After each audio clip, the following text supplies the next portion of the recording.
No, I just read it. Whatever you want. We good. Yeah. You want to check over. How am I? Oh, good. So the Executive Director's report, Phil, I think we noted you as moving it. But if we could have a seconder for that, please, Shane. Thank you. All those in favour?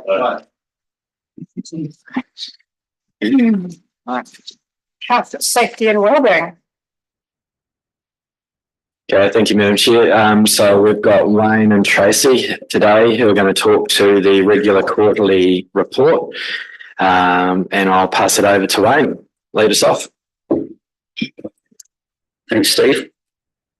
I'd just like to say, I take it that the members have had a chance to read the report and dashboard, and would like to highlight some significant points in those reports. The first one is the health, safety and wellbeing maturity review has been conducted, and we want to acknowledge the support, the significant support that we've had from people within the organisation to help with that. It's been a major project. Bill Parks, the HSC Global Review lead, will speak to the review findings following our report. So the lead indicators for managing risk within the report, a main focus has been on health and safety leadership training. And as a result of that, this is followed on with a new program of monthly workplace walkarounds, which are being conducted by the EL team members and some senior managers. So these walkarounds are not audits, but they're opportunities to gain a greater understanding of how work is done, not imagined. And it's also an opportunity to consider safer work practices. So our intention is to invite counsellors to be part of this program early in the new year. The critical risk program. So the critical risk teams are finalising the bow ties and management standards, which will then be endorsed by ELT, the safety leadership team. Between now and Christmas, we're holding 3 critical risk workshops for counsellors, one being held tomorrow, one later in the month and early December. And the purpose of these is to provide a greater understanding and a greater awareness of our main critical risks, what the work that the critical risks teams are doing, and showing that these risks, how these risks are being managed, and that there's insurance that they can provide of the ongoing focus on continual improvement in health and safety here at Selwyn District Council. And they're looking at the policies, practices and procedures. One of these improvements is to our lone worker safety practices. So now this includes a new GIS location of interest layer. This is currently being trialled by our regulatory and building teams. Will help to identify locations that staff are visiting where there is more vigilance required to ensure their safety. And this will be launched across all business groups once the trial has been completed. Contract assurance. Contractor assurance. The contractor health and safety policy is currently under review.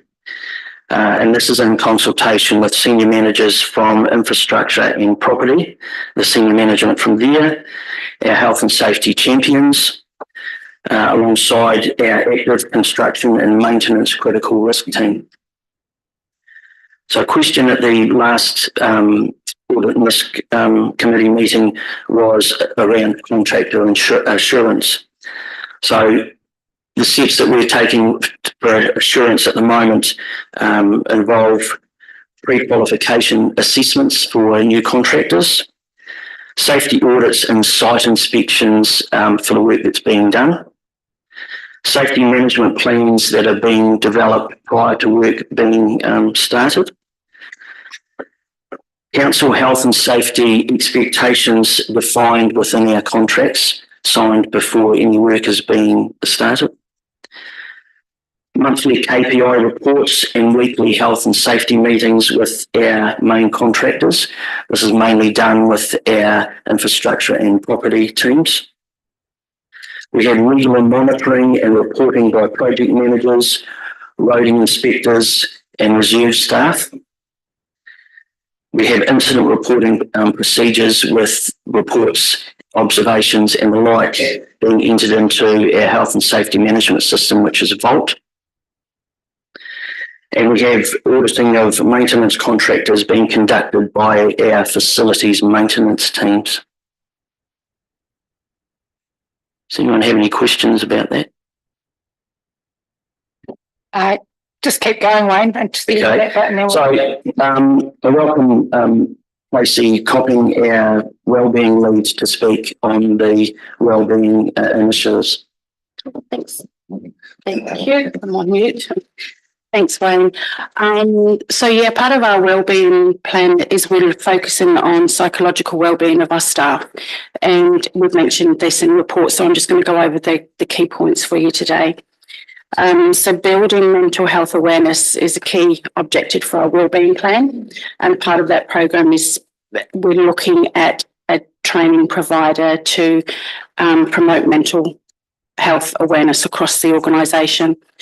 We had Blueprint present their pilot MH101 course to 25 of our staff recently. It was well received, but unfortunately the costs prohibit us being able to present that across the whole of council.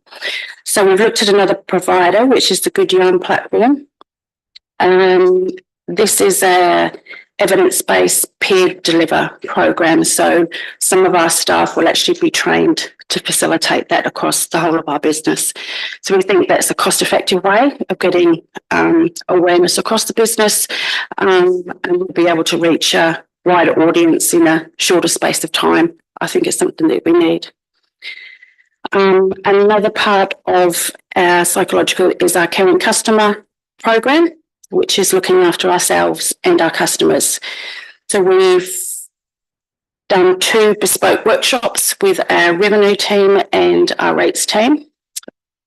These workshops allow our staff to learn from each other, from their own experiences of what, the experiences they've had with difficult conversations with customers, and also provides them with tips and techniques on how to deal with some of these situations. It also provides us with an understanding of what future training or support our staff might need going forward. Part of that program is the CCI flowchart that is now being distributed to the whole of council. That provides details of how the steps that staff can take when having these conversations. It also provides support that's available to staff and customers when things don't go according to plan. The review of our wellbeing initiatives has been completed, but this will be governed by what results come out of the health and safety review. We see a significant shift towards psychological wellbeing, and we'll be looking at work design, the work environment and social impacts to help guide us in that area. A review of our employee assistance program has also taken place. We've looked at a company called TELUS Health as an alternative provider for our current EAP provider.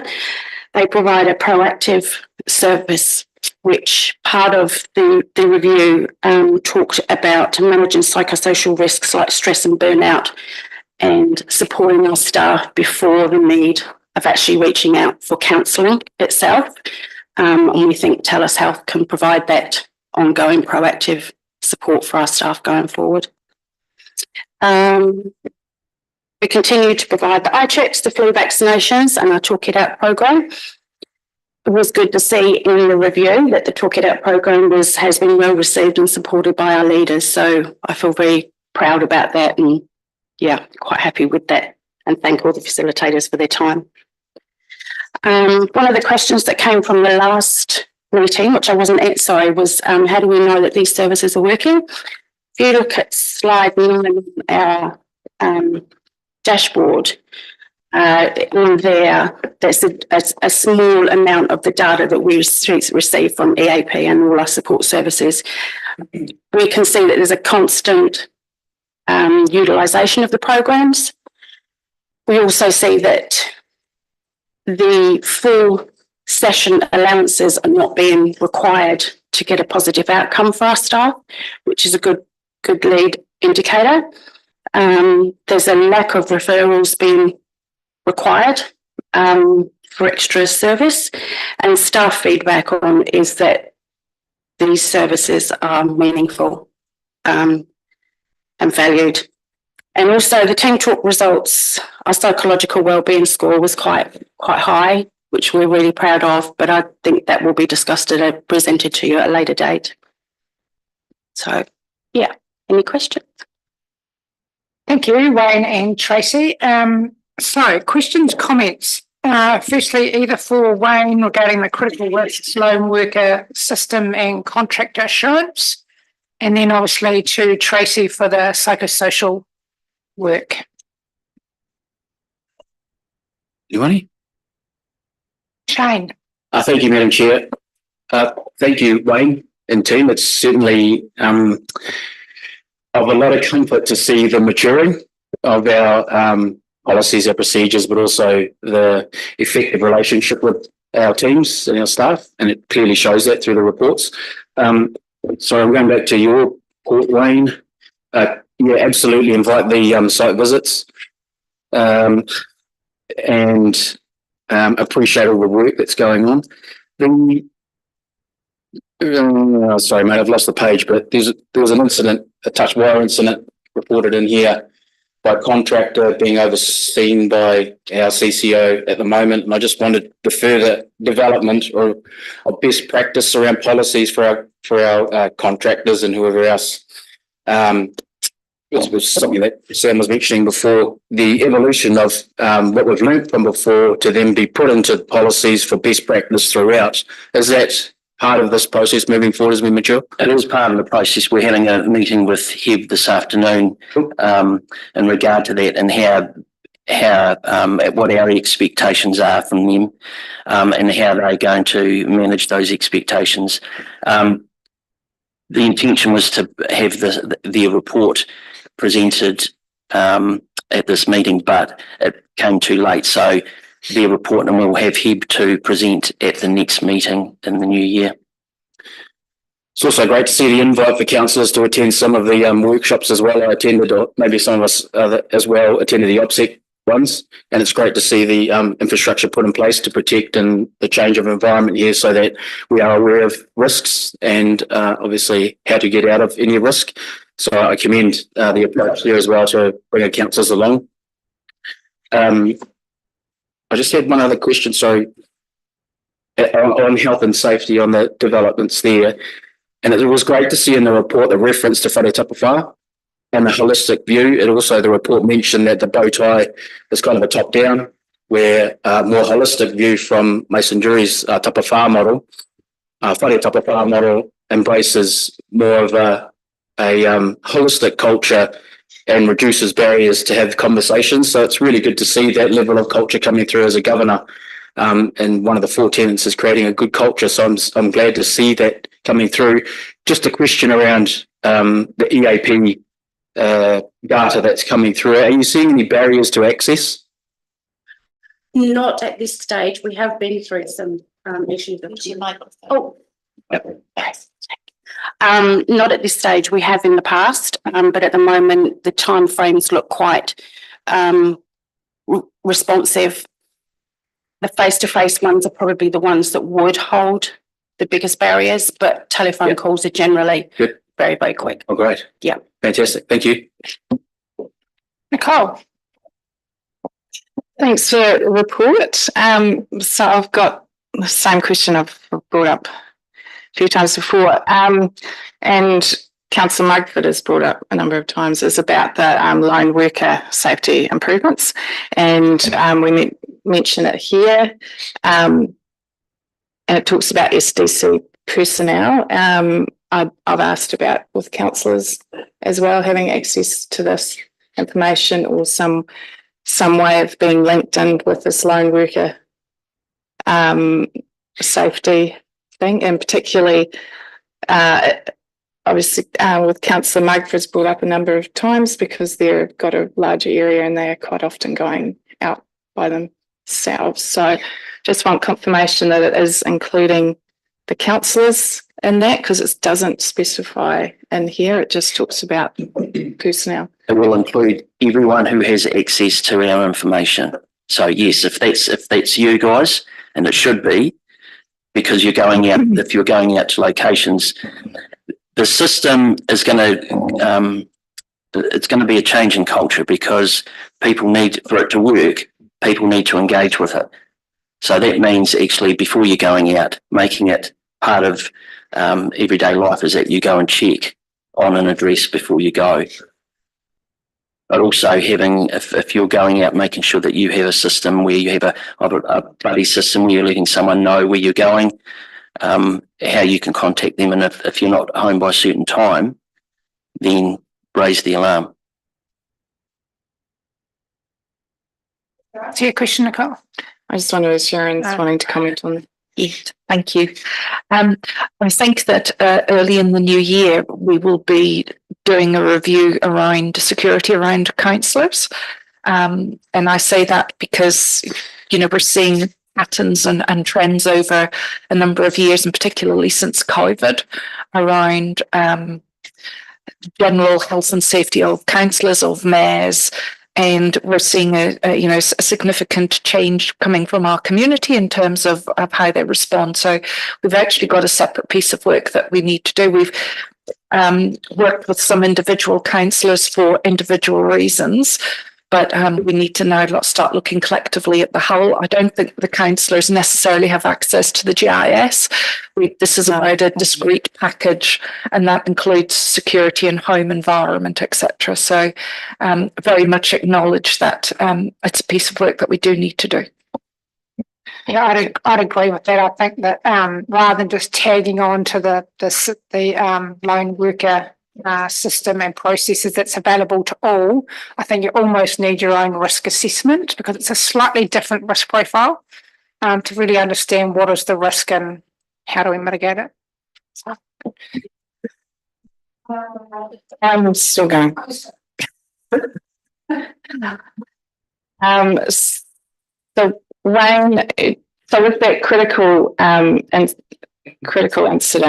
key incident, so I put a question as asking whether ELT members who are referenced in here are versed in health and safety, but you've said, which doesn't appear to be written in here, is the health and safety champions were involved as well when you did the review. The review of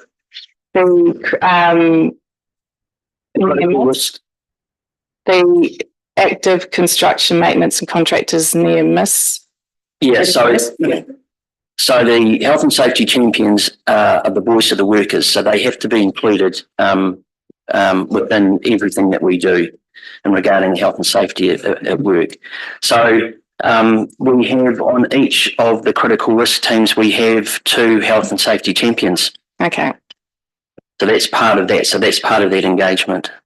They're also, we have the chair and vice chair of the Health and Safety Champions Committee are also members of the safety leadership team.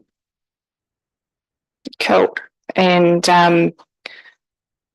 just for heads up, I don't know if others found it difficult. It's page 36 of ours, which is about the worker statistics. I've found the bar graphs are a little bit difficult to differentiate just between, was it the black and the purple or something like that.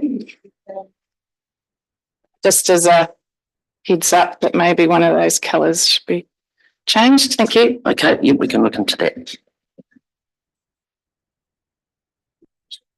Yeah, I We got a real quick one. First, I just want to make a comment about Wayne about the risk register review. That's obviously going to be the start of an ongoing review. I would assume. Tracy, my question to you is: you talked about psychological well-being. Have you come up with a main contributor to behind it? Is it able to, in your path, be able to hone it down to a particular thing? And the second part of that question is if you look at it from a resourcing point of view, how's council sitting? Oh, thank you. Not good at Zoom meetings either. Probably not. There's a multitude of things going on for people in that work and home life. At this stage, there's probably not one particular thing.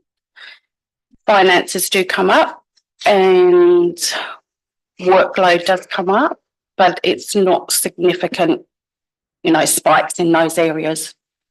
So for us, it's just making sure that we read that data and we try and provide the initiatives that can support our staff through whatever we see coming through at a particular period in time. Changes throughout the months. Thank you. Shane? Sorry, the incident with a chap person fell off the stool, has that been isolated? How has that been mitigated to not happen again? That's one question. The second was just page 40 where the insurance documents expired times 12, not needed anymore, or are they renewed? That's what the site-wise report. Yeah. So that's part of the pre-qualification assessment and ongoing assessment. Yep. So every 12 months they have to fill out the assessment, and if they have failed in that area, that comes through in the report. Yep. So then the next step is they get a phone call from me. Right. And the stall, has that been mitigated? The stall, you'll have to remind me of that one. There's a number of incidents there. It's the bottom one on one of the pages, page 37, one injury where a man fell while leaning back. Oh, yes, it's Still? Potentially it might happen again. I was just running with it. I think that was put down to driver error of the stall. Thank you. Thanks, Shane. A few things from me, just commentary, no questions. Firstly, congratulations to the team. This is getting better and better. It is, I will get to the report. There's still a lot of work to be done, but the corridor that we're having today compared to 18 months ago, especially, and I'm very passionate, and I'm coming tomorrow to the critical risk session tomorrow around psychosocial safety. We have a head count of over 500 kaimahi, I think. Is that about right now? More. So, and so our corridor is not just about hitting cables. It's got to be about psychosocial. So welcome, Tracy, and thank you very much for the work that you're doing in that space. So starting with your section, Wayne, bear with me. I'm using the notes tool of Diligent, which means I have to go through rather than thought it might be faster. It's good recording, but it's not on paper. Contractor, this has been another area of passion, I guess, is contractor performance in the health and safety space. So I think I asked that question a few hui ago, and it's been very well articulated in the report. So thank you for that. My commentary, and I guess the thought process around this is there's documentation around, and I won't call them A grade, B grade kind of contractors, but we obviously have our main contractors that have very mature safety systems, right? Because we're not their only customer, so they have massive teams, good systems, and a high level of maturity. But we also work with smaller contractors and volunteers. So and again, it's just something to keep thinking about. It sounds like we've got some good things in place around multi-contractor forums where they can kind of learn lessons learned off each other, but almost not a level of minimal standards, but how do we make sure with those smaller contractors that we keep them safe as well, or they're keeping themselves safe, they're keeping our people safe and the public safe. So it's not minimal standards, but it's just keeping front and centre. How do we make sure when we're doing the pre-qual, what is their level of maturity that they need to be at? And a lot of I imagine a lot of the pre-qual data is around lag indicators. You say you look at their reporting, but we all know that it's actually about the lead. How do we know? How can we test? It'd be great in the pre-qual if there was a button we could press and go, what is their health and safety culture? They're a small contracting firm. And I know when I was doing the Christchurch rebuild, some of the best firms, this is, 10 years ago, some of the best firms in the health and safety space were small contractors. They weren't the big players. And it was because they had health and safety culture right. So just because you're small doesn't mean you can't do it. Just because you're big doesn't mean you've got it. So again, and it's just a commentary, but how do we make sure that we're measuring and we're getting a good view of health and safety culture in those smaller contractors?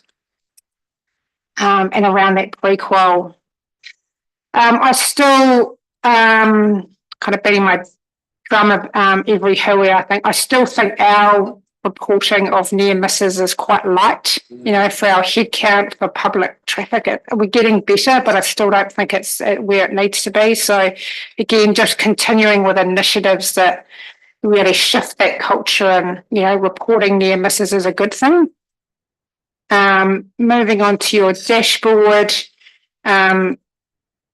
again, good view there, good kind of seeing what's on track. I did notice with the controls in place that have been identified, and this might overlap a little bit, Sonia can definitely help you with this, but recognising a control is great, but I want to be able to know that they're actually working, so the control is there, but so maybe next time just some commentary around the controls that are actually working, and what did we do to assess that? Did we actually test a sample of controls, or have we actually walked through the process, or did someone just tell us that that's what they do? So there's assurance and then there's assurance, isn't there? So just that next step up of, these controls have been tested, or they're part of a second line of defence of our own internal audit program. But in summary, great work. It's getting better and better, and thank you for all the great mahi that you're doing, because it's very important. Thank you.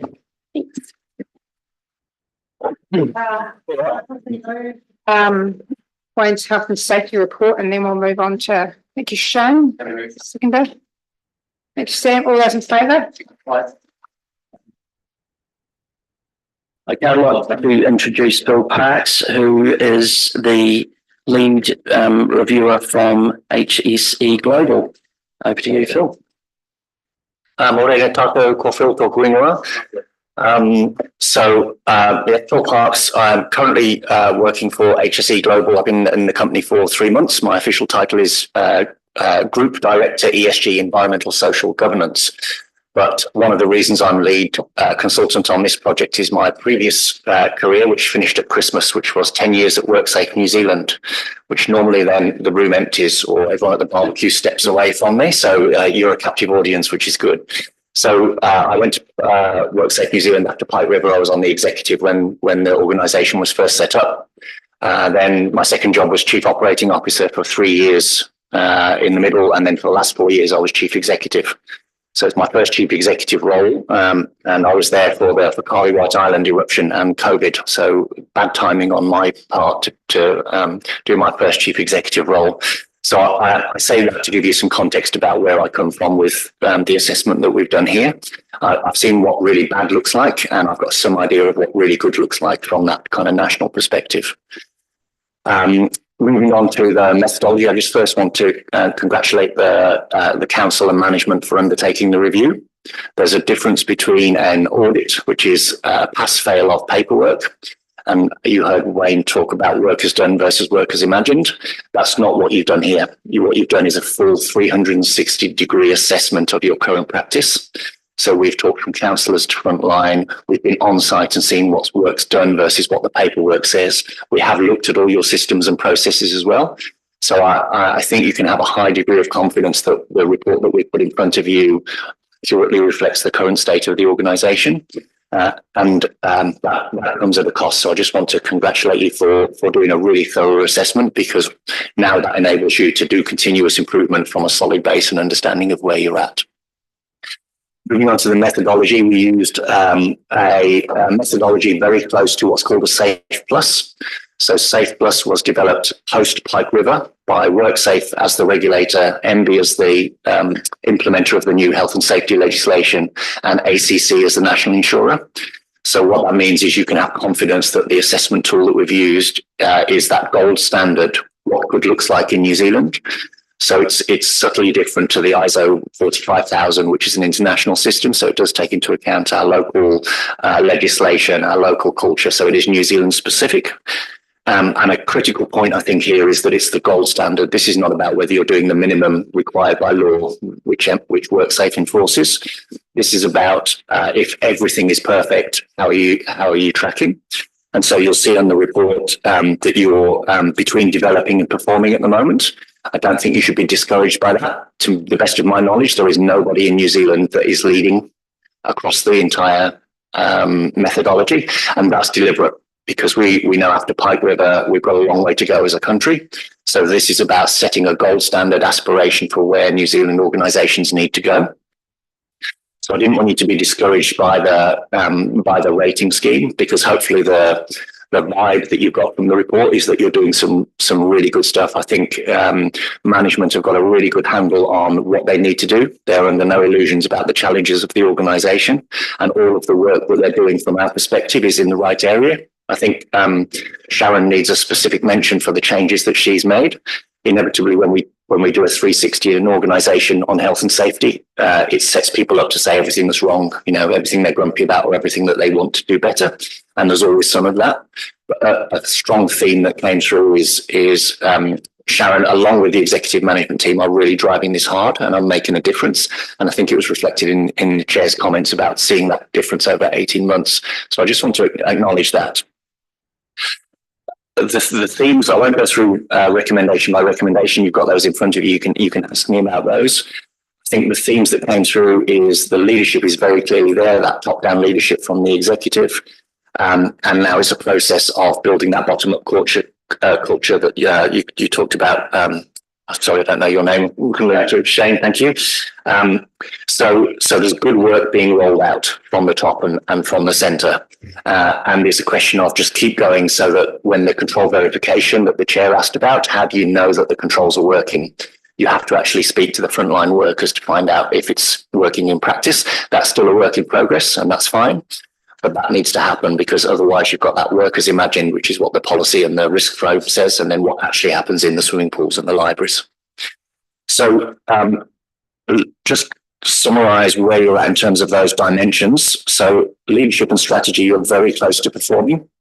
The only thing that we saw that was really missing to tip you over into performing was a single source of truth health and safety strategy that's owned by the executive. So there is a lot of work being done on. There's a lot of programs that you've heard about today. There is a health and safety strategy, and it's part of the people and capability strategy. And this is why it's a maturity assessment. There's nothing wrong with that. But in a really mature organisation, it would be owned by the business, which means being owned by the executive and driven by the executive, rather than it's an HR problem or a health and safety problem. So that's not to say that the executive aren't doing it, but the strategy at the moment is off to the side. So we're recommending a single source of truth strategy, really clearly laid out what the priorities are, when it will be done by, and that's really driven by the whole executive. Targeted risk focus, again, you're very close to performing. The only thing that we didn't find in place was that control verification, and that's just where you're at in the process. Lots of people do hazard spotting, lots of people do a risk assessment, lots of people identify controls, and then it tends to stall. You're already pushing through that, so you're already putting those critical controls in place. Making sure that all of the staff in all of the locations with all of the risks fully understand them and are using them is the next step. And if you did that, you would certainly be in that performing place for risk. Relationships, you'll see that you hire. You've talked about it already when I was listening. Culture is king. So people think health and safety is about policies and manuals. Those have a place in terms of communicating, but actually it's the ability of frontline staff to deal with the complexity. You can't write a procedure for everything that an organisation like this comes across because it's highly variable, whether it's violence and aggression, psychosocial risk, COVID or whatever else. So what's really encouraging is you've got good health and safety reps, you've got good health and safety committee.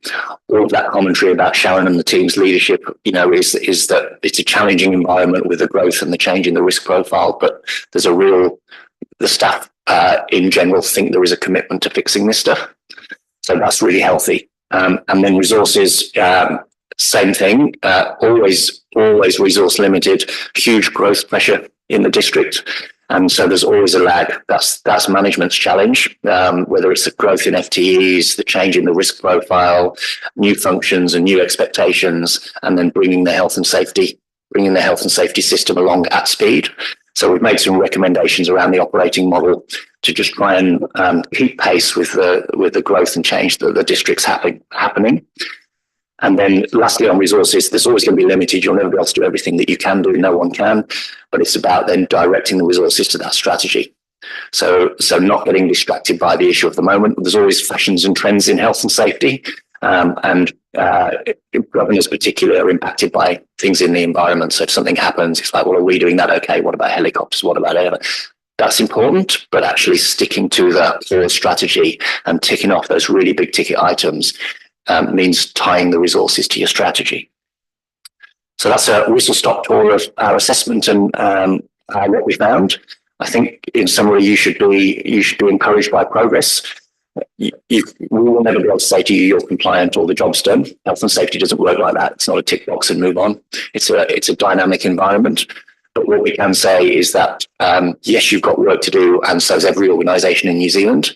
And I think between the commitment from the council to support this work and management's focus on wanting to make the organisation better and very aware of the changes in that environment and context, that you're on the right track.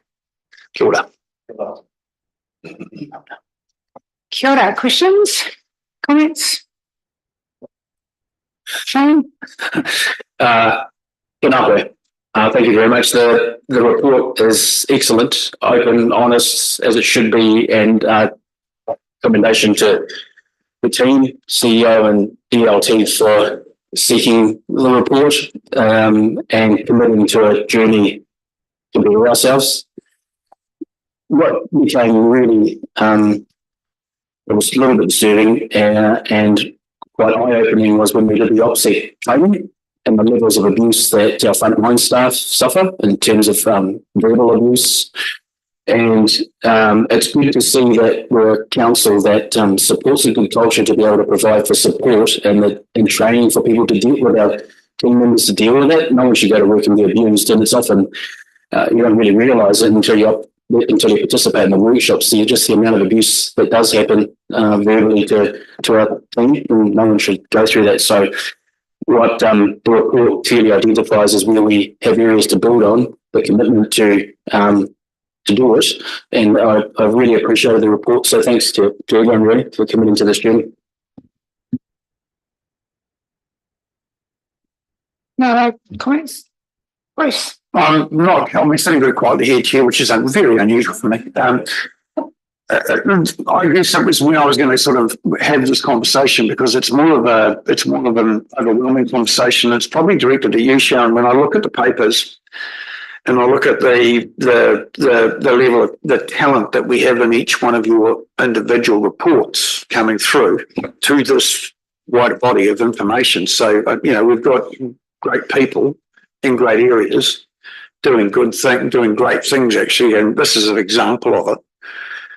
I look at it and go, from an executive perspective, trying to achieve a long-term outcome, there's an overwhelming body of work required within the organisation in each individual area to bring us through to an ultimate conclusion where council can be satisfied that you're delivering on the expectations of the region.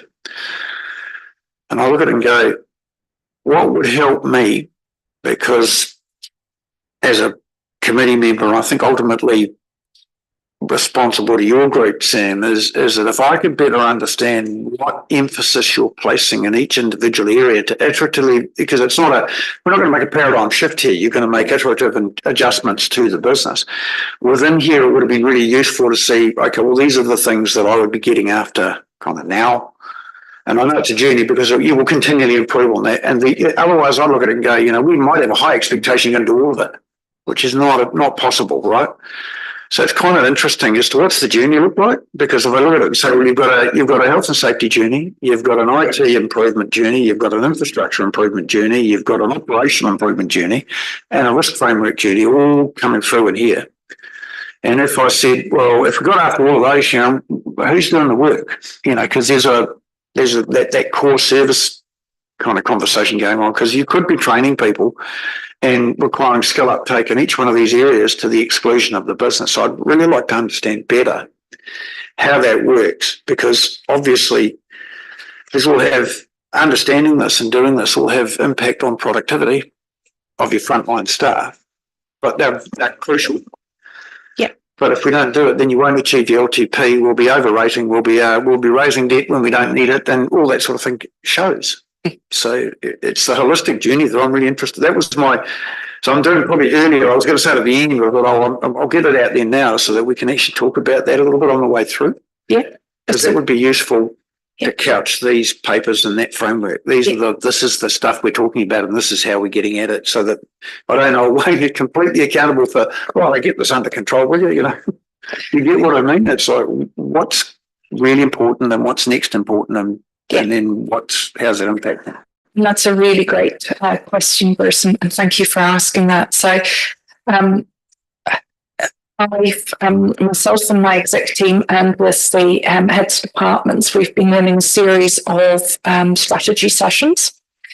And at each of those strategy sessions, I've been really clear about what my priorities are as CE for the next 12 months and into the next 18 months. Because you're absolutely right, we can't do absolutely everything at once.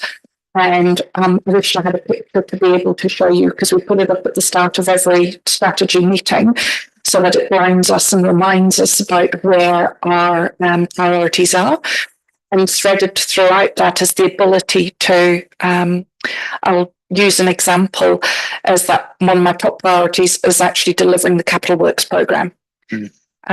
Threaded through priority number 3 is about our digital strategy. Our digital strategy is a 5-year strategy. It's about what are the priorities within the digital strategy. So I'm really conscious we have a finite amount of resource, and within the I think I've put 8 key priority items. There is different segments of health and safety. There's different segments of risk, noting that I work in 5-year journeys. I'm 1 year into my 5-year journey. As each year, I will always set what my priorities are based off my KPIs and where we're at with each segment of the journey. Because I know that we have a finite amount of resource.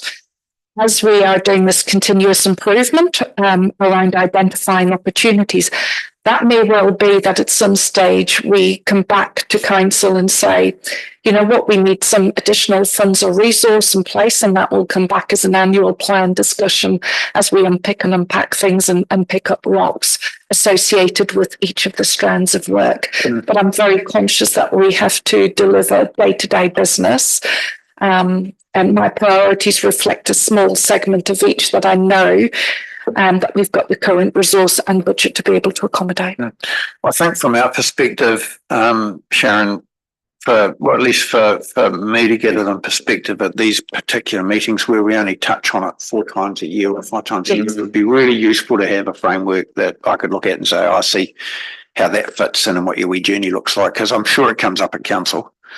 But we only get here once every sort of couple of 3 months. So it'd be really useful to say, I see what you emphasised in January is now on the journey, and you're now re-emphasising. It'd be useful for me. Otherwise, these become overwhelming. I go, geez, guys, you know, And I'm actually really happy to share with the framework that we put up at the start of every strategic meeting so that you can see so that and then that gives you an opportunity to ask me questions about how I've prioritised. It might be useful as we touch it, both from our perspective, looking and say, because you're in the trees, we're looking at it and saying, well, you've actually missed something. Yes. Now, from a risk perspective, that emphasis is actually deactivated. You know, Yeah. That's what we may be able to benefit you in that respect. You know, No, that's great. Thank you. Yeah. Shane, did you have another question? Yeah, I can appreciate where you're coming from, Bruce, and it's certainly having a level of detail and appreciating the level of governance that's required. So I absolutely can understand what you're saying there. I'm happy to move the report. B and C, having read the report through, I'm reasonably comforted with point 5, where it says that councillors will be consulted on the key strategic risks and initial risk reporting. And 6, there are no significant budget considerations associated with the recommendations of this report. But most importantly, we're looking to the future. So things may change, our LTPs may change as and when we need it, but being ahead of it through this reporting is what we need to know. Thank you. Thank you. Just a couple of comments from me. Thank you very much for the report. Phil was very comprehensive, and I did read it. I think like we've done well, but we do have a lot of work to do. So, and again, this is why you need good diversity around the table, isn't it? Because for me, it's an and, it's not an or. And I think actually the relevance of Bruce's comments is, there's a lot going on, and we are moving at real pace. So actually, these not conflicting priorities, but actually sort of looking at Tracy going, crikey, the psychosocial risk, the faster we go, the more priorities we have. And as Bruce alluded to, we've got an IT strategy, we've got health and safety, we've got a long-term plan, we've got capital works. It's almost a conflict. We've got all of this, and actually the psychosocial risk is going to go up as well, isn't it? So what comment for management, great. Thank you, Phil, for putting a priority of the actions required. I think that's really helpful, starting with the strategy, but something for management to consider and maybe working in with Phil. So it might be a management or a Phil question, is where do we need to be? So where should we be? An organisation of this size, of this complexity, of this amount of risk, when you go to your summary table, where should we be? And if we should be, you said no one in New Zealand is leading, but should we be somewhere in the middle? And if we should, then is that a priority for the next? How long will it take us to get there? So those are my 2 questions. Where should we be? And not contradicting Bruce's comment about we can't do everything, but how fast can we go to get there? Look, that's a great question. The way I see health and safety is it sits inside your enterprise risk framework. So it's one of your dimensions of risk.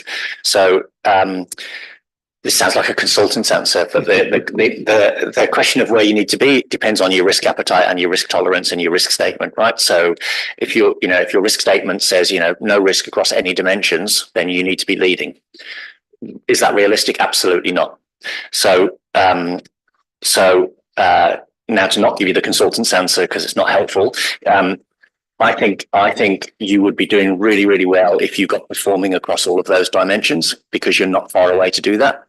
And then I think the timing again is back to the resource contention. Every organisation struggles with this. You can't do everything all at once, and that's why we use this framework. So your relationships are going well. So I think you bank that and you just keep your current practice. The recommendations are prioritised to show that meaningful improvement. So realistically, I think if you came back in 2 years and you got performing across those dimensions, you'd be doing really well.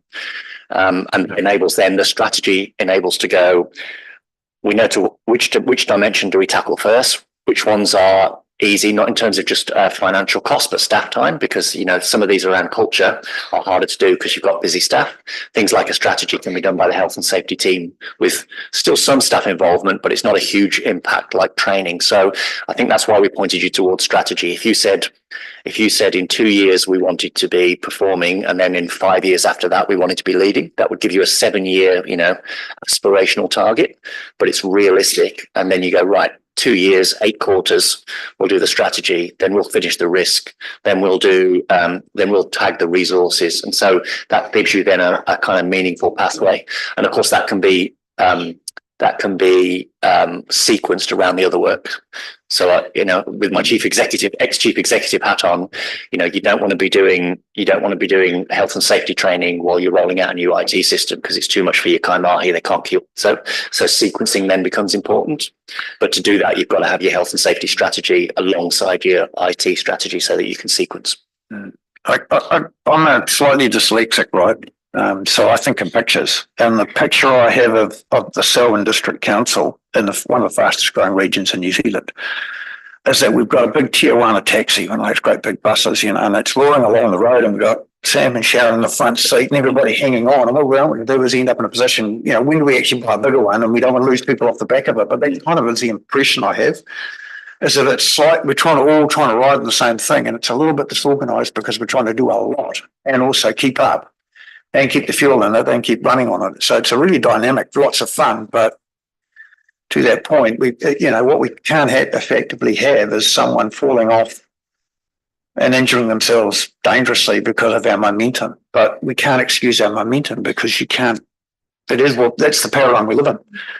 So that's why it would be really important to know how do we keep everybody on the bus, firstly, Sharon, because but also achieve your outcomes, But it's quite it's a fun picture to look at because, but there's risk in that as opposed to a slow moving environment where we can all walk along quietly and hold each other's hand, That's kind of my picture of it, Sorry, just to chip into that. So we've also completed a staff survey to get a benchmark too, because actually in all of this, in our business and health and safety, the most important thing is people, our resource, our community. And, as you've raised and Phil has talked about, everything we're doing is integrated and inextricably linked. And I'm very conscious as a CE that sometimes my team have to put the reins on me, and they have permission to do that too. We've got to find the fine balance between keeping up and not being done to in terms of growth, but making sure that we put strategies and good strategies in place because of perhaps Selwyn has for many years responded to the growth without actually the foundations in place. And it's really interesting finding the balance of now putting the foundations in place, like the health and safety, like an economic development, and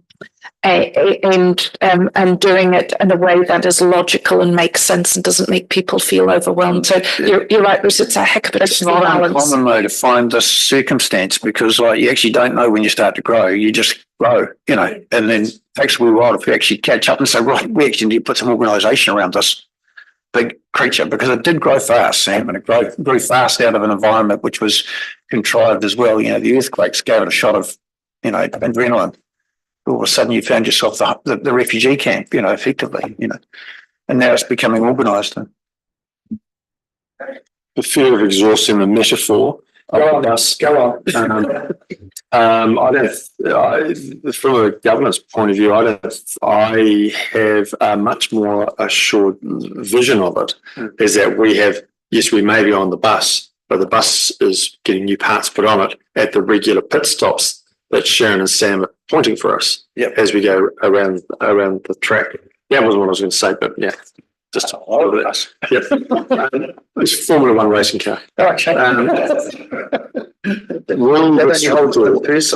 we got from Phil. This is for you, Steve. For this report that we got from Phil, and thank you for the report. It's a great report. It's really, really clear.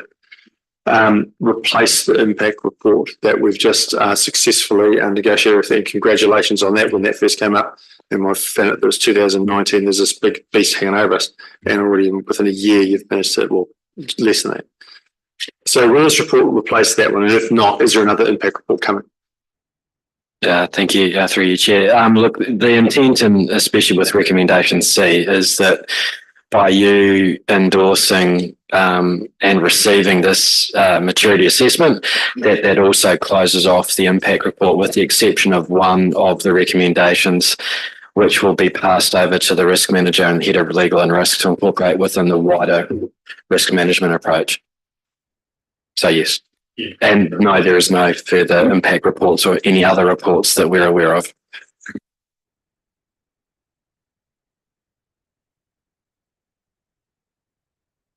So with that,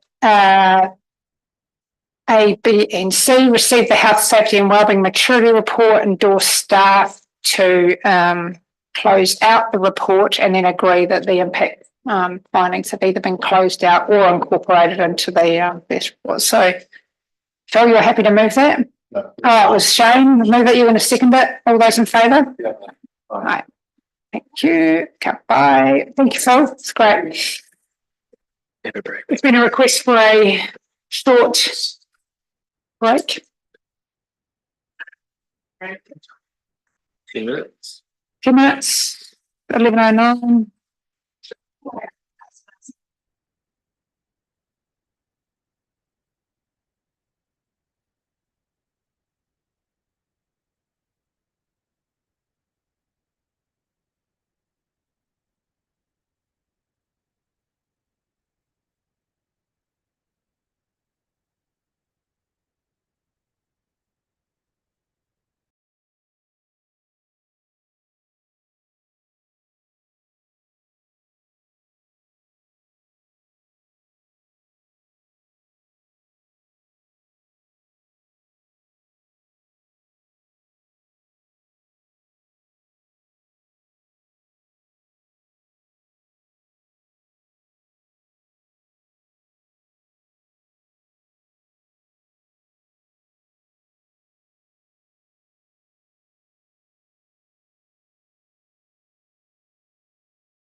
Okay, she's meeting with Julie in a couple of days to determine what the program is, so she can't even say roughly when they're going to be meeting until that meeting.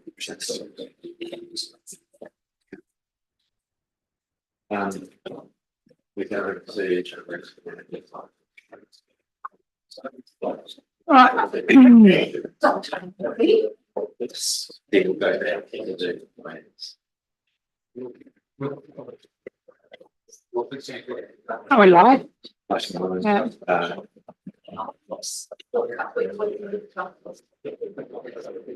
We good to go? Are we live? Yep, we're good to go. Go. All right. Howdy. Let's reconvene. Sonia has to get on a plane.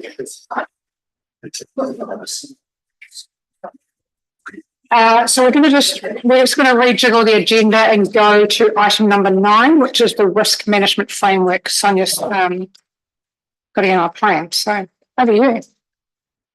Thank you, Madam Chair, and thank you for your warm welcome earlier. So I'm Julie Hens, I'm the new Head of Legal and Risk. So we've obviously we are presenting to you the new risk management framework update today, and we have the frameworks, the papers and the policy there for your review. Sonia, risk manager, is here and she'll speak you through the key points. Thank you, Julie and everyone. Great to see you again. So on the first report, we've actually got the risk and internal audit work plan. So that is just covering, so you can see clearly what we've got planned over the next number of months and all the work that is needing to be done. So yeah, today we are bringing you the updated policy and the framework document. And then our next steps are to look at the strategic risk identification, which we've actually got meetings scheduled with heads of departments and the executive leadership team over the next few weeks before Christmas. And then we'll get into risk reporting processes, templates, once we get those risks identified. So the work plan is there for your information. And if you've got any questions on that one, on the first paper, I'll pass over to you, Chair. Any questions on the work plan? I think it's a good update on progress. There's nothing from me on that. So maybe. For me, Chair, I just know that there was quite a bit of work to do on a plan before we do the I just noted there was quite a bit of work to do internally before we actually even get into the process of establishing that internal audit engagement with our external advisor. I know you've got quite a lot of work to do yourselves, which is exactly putting the horse before the cart. I thought good outcome. Yeah, no, there is definitely a lot of work to do, and that's I think why we, with the approach we took with the internal audit work program, we took reviews that we knew we could look at right now and get some improvement going there. So thank you, Chris. Yeah, maybe just keep going. Yep. Okay, cool. If someone moved and that they received the risk management framework, Yes, yeah, definitely. So the policy there, the main difference here is what we've done is we've separated the policy and the framework into two separate documents. The policy really talks about our commitment to effective risk management activities, and it also clearly defines our roles and responsibilities. And we've aligned that to our 3 lines model for managing and overseeing and assessing risk. So it clearly outlines what who's doing what. And if it's not, please let me know. And then the risk management framework is really the details about how we're going to do that and how we will achieve that as staff and management at council. So we've got a number of risk management activities there, and I will be working closely with staff and managers to help them to do that and understand their roles and responsibilities there. One of the key things that I really wanted to spend time reviewing in this framework was how do we actually assess risk? So some of our guidance in the past have been quite light, and so you had a likelihood of 10%, but what did that actually actually mean in council speak. So, and with the consequence table as well, I've tried to categorise a lot of different risks there that is relatable to councils, and then to see what that consequence rating would actually mean for a council like ours. So hopefully we've given some better guidance there so we can manage risk a lot more effectively going forward. And as I said, once we've got this policy endorsed, and it will go through council as well, then we are already starting to have those conversations with heads of departments. We are facilitating risk identification workshops in the coming weeks, and then we will also invite yourselves to input on those key strategic risks that we come up with. The other things that we will be doing is looking at our risk appetite statements and understand what our tolerance and appetite is for risk. And I think it's best to do that once we have an understanding of what those key risks are, so we can really flesh out what you agree on your appetite there. So I won't go through the documents themselves. That's a summary of what we've changed and updated there. But again, over to you, Chair, for any questions. Bruce. Just for my purposes, Chair, and maybe this is directed at potentially you, Sam, and you, Sharon, because it gives me an understanding as to where you'll start your journey. Do council have a clear understanding as to what risk appetite means? Because there are implications, obviously, for accepting certain outcomes. So the reality of it is that your risk appetite determines all of your investment profile and the velocity of that profile and what you're prepared to accept and what the cost implications are. You know, a low appetite for risk, funnily enough, has got a high fiscal outturn, because it means you spend a hell of a lot more. So a lot of it you can't, but that collides a little bit with your fiscal risk or your appetite for raising rates or whatever, you know. Is that clearly understood within council, Sam? Because these guys will need a level of guidance when you approach these conversations, is to explain maybe a bigger explanation, Sharon, when you're exploring it with council, if they don't, right? Yeah. I think that there is an understanding, but only based on limited information and 2 brief workshops. And one was with this Audit and Risk Committee a few years ago to try and understand where are those limits and where do we see ourselves being comfortable. And then the most recent one, probably a couple of years ago, might even before you came, Sharon, to ask some basic questions of councillors, but we haven't done any in-depth training or learning or understanding for councillors as elected members to set the parameters for this. Because you get this wrong, Sharon. You get this wrong with the perception of it. You get your rate wrong. You get your debt profile wrong. Everything. Yeah. And that's part of the whole risk management framework. And so there's going to be a series of workshops that's set up. And it's going to start from governance 9, and it's about understanding what is the appetite for risk.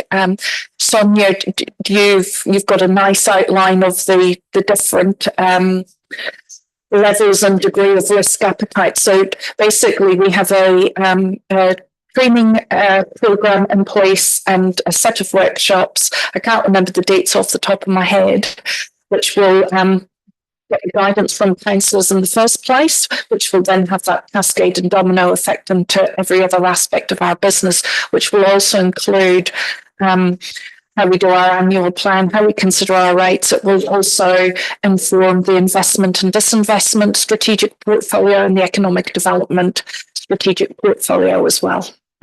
So those dates, the workshops are planned for. So we've got the heads of department workshops. Is that what you mean? Sorry. Yes, but we're going to take councillors. We're going to do a risk framework with councillors too. Yes. We'll be running the key strategic risk workshops between now and December, and we'll bring those to council and ARC in the new year to continue to workshop that and then move on to risk appetite off the basis of those.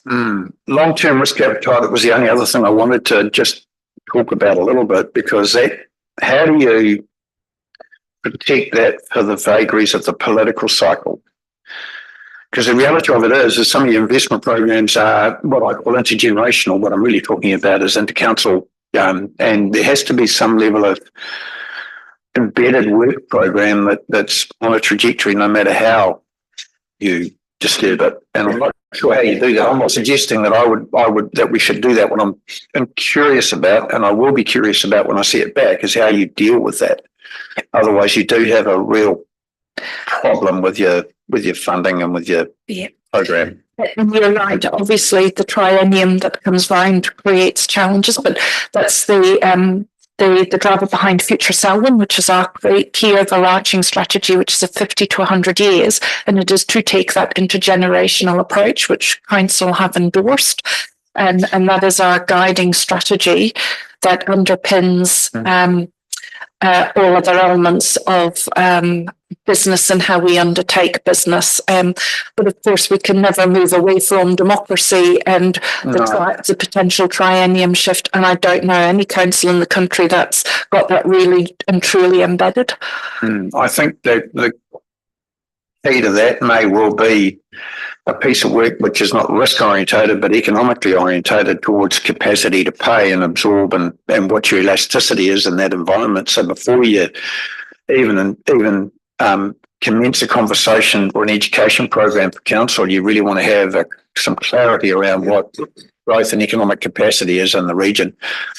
I suspect that in some areas around the country, they're already pushing it, the capacity to pay and fund. But I don't know what that is in the Selwyn, what the socioeconomic capacity is here, you know.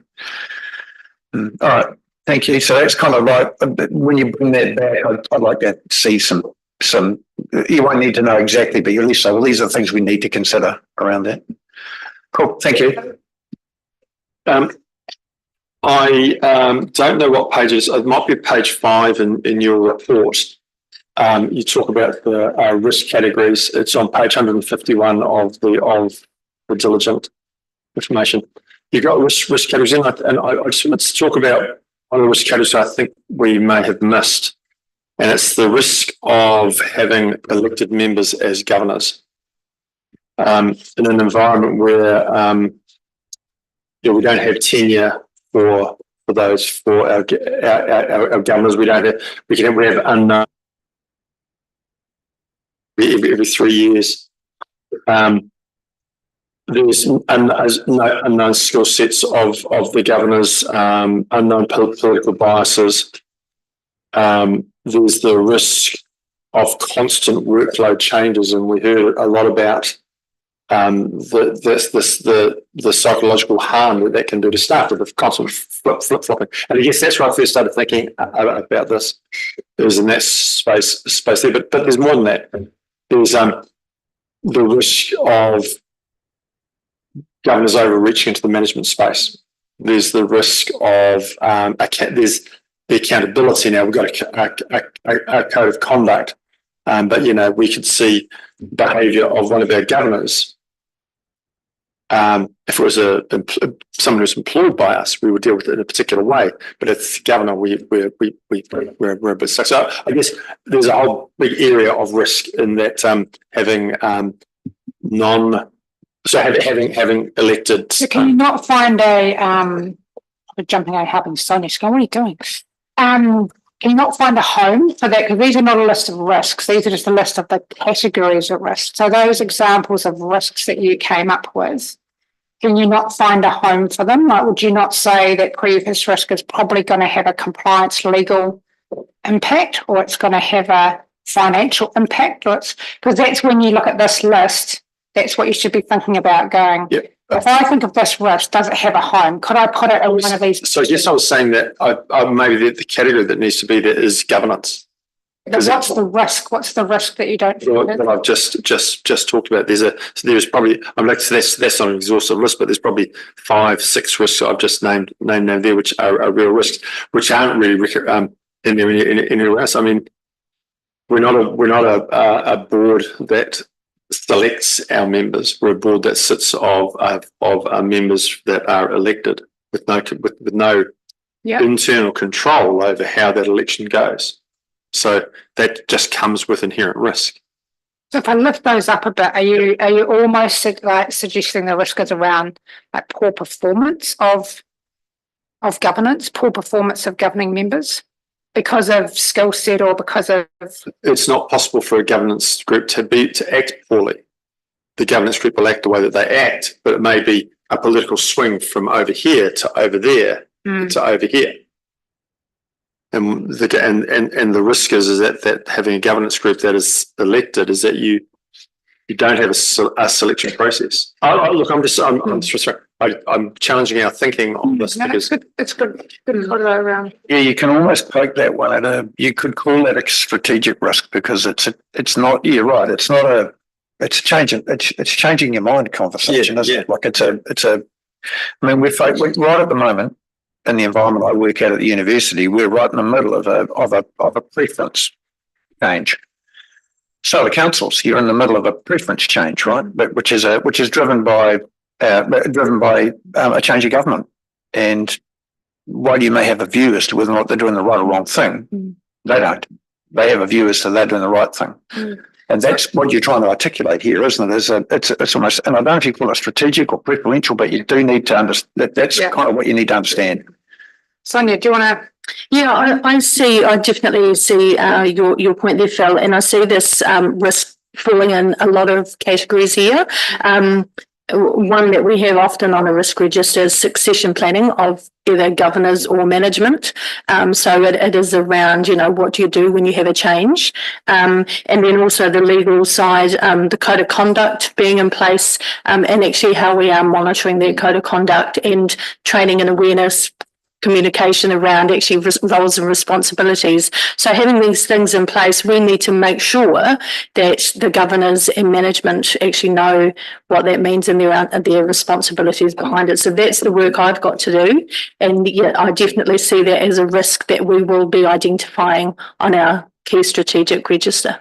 Yeah. We will make sure we reflect your commentary back into the and I think Sonia's touched on it, is that's probably housed in a number of these areas around how we do business around here.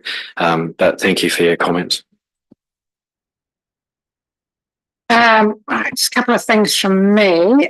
So thank you, Sonia, for the great work here. Nice to see the policy and the framework split. So it's very clear on what both documents are doing. So for my fellow members, I guess looking at the roles and responsibilities of the Audit and Risk Committee, that's kind of the first box that I always go to look at. So am I comfortable that that's my role? So I've sort of checked in with that. Jumping to risk appetite. Risk appetite is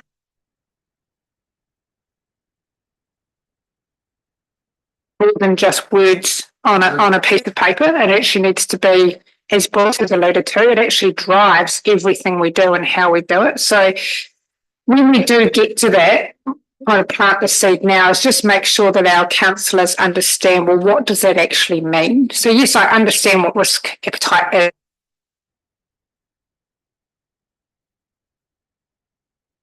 Today, like how much risk we can take, not how much risk we want to take. But what does that mean? If we have this statement, what does that actually mean for the decisions that we're making on a daily basis? And I think Bruce is very excited and wants to attend your risk appetite session. But my thinking about that, because as Sonia knows, I've done a lot of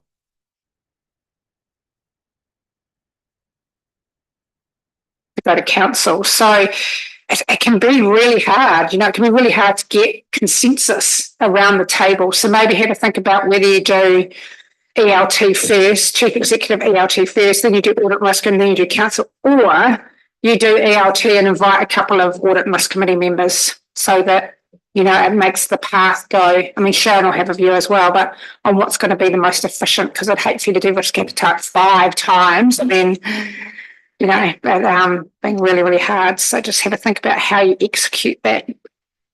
When coming to the actual framework and the consequence table, so good work, Sonia, for raising that, because that is actually drives the consequence table is actually strongly linked to risk appetite, because as you'll see what Sonia's done by interacting with ELT, she's kind of said what is catastrophic, what is the worst case scenario. So that actually needs to align to So I only had one question, that was the how to make sure that we were using the right language and the right measures. So hoping that that's been done with, for example, the financial measure has meant that you've actually sat down with Alison and said, right, Alison, what would cause, it's a bit hard in public sector, but what would cause us to close doors and go home? I always use that analogy, what is catastrophic, because then you can cascade down. So actually working with ELT members, because they will actually understand it's not their category, because actually it's ultimately the organisation's risk appetite. Because for strategy, again, I would think when I looked at it quickly, again, I'm not going to be the best person to know the right word or the right measures, and I don't think any of us are. I think management are going to have the best view on that.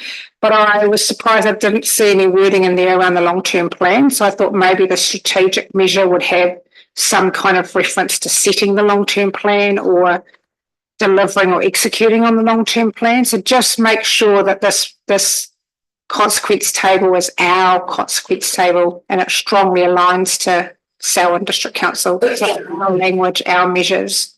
It's not a kind of, from somewhere else. So, but yeah, good work. It'll be good to, so you, for today, are you looking for us to, Sorry, Madam Chair, there's if we just skipped over the recommendation for report number 9, which is just to receive the risk and internal audit report and work plan. We just haven't concluded that. Sorry to be a pedant for process.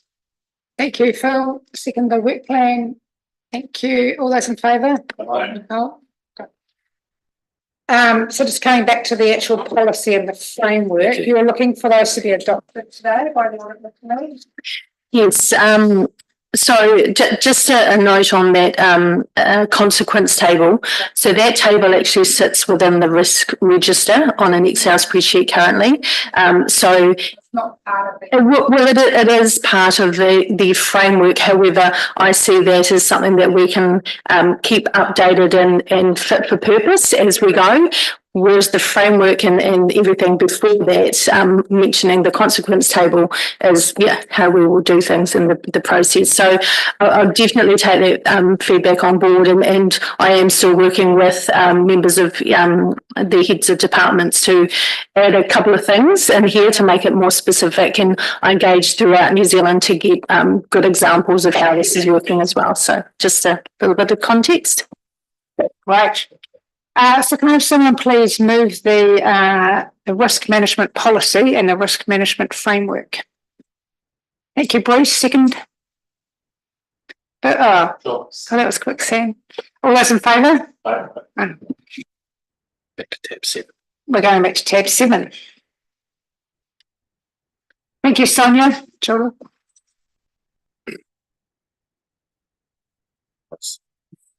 Nothing around, sorry. Good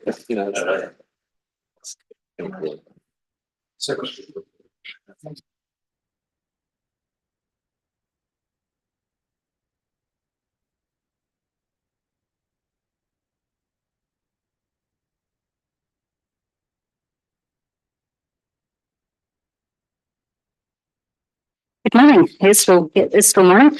Before I hand over to Francis, who can run through the detail, we've got a couple of Treasury reports here today. Just noting on tab 7.1, which is the dashboard and the sort of presentation, we have made a few tweaks to that from the last meeting. So taking on board the feedback to make sure it's linked to the long-term plan and also references a Treasury policy as well. And I think the other just quick two things to note is papers or tabs 8.1 and 8.2. They are predominantly for reference, but wasn't planning to talk through those in detail. I know, Bruce, you might want to be very keen on it. On that note, I will hand over to Ferrandis. Kia koutou.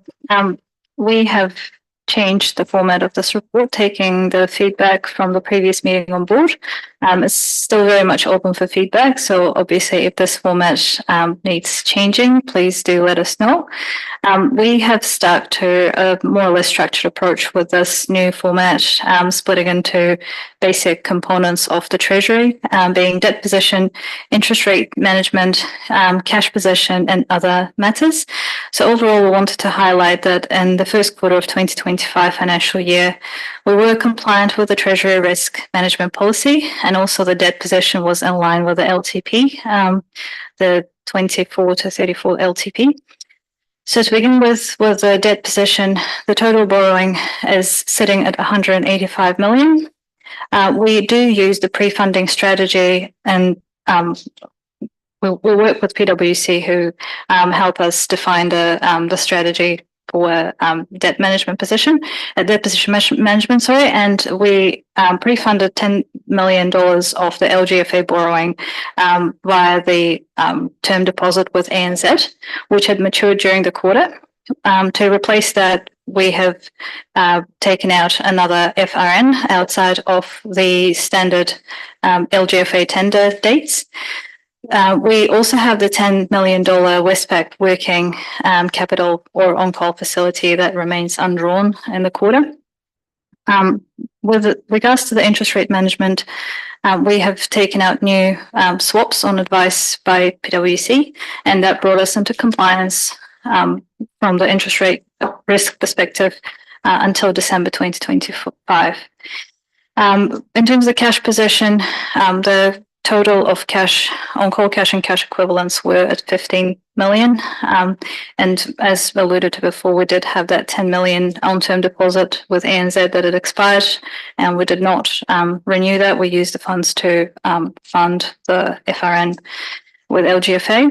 We will talk to the International Swaps and Derivatives Association agreement with ASB and ANZ in more detail in the following paper.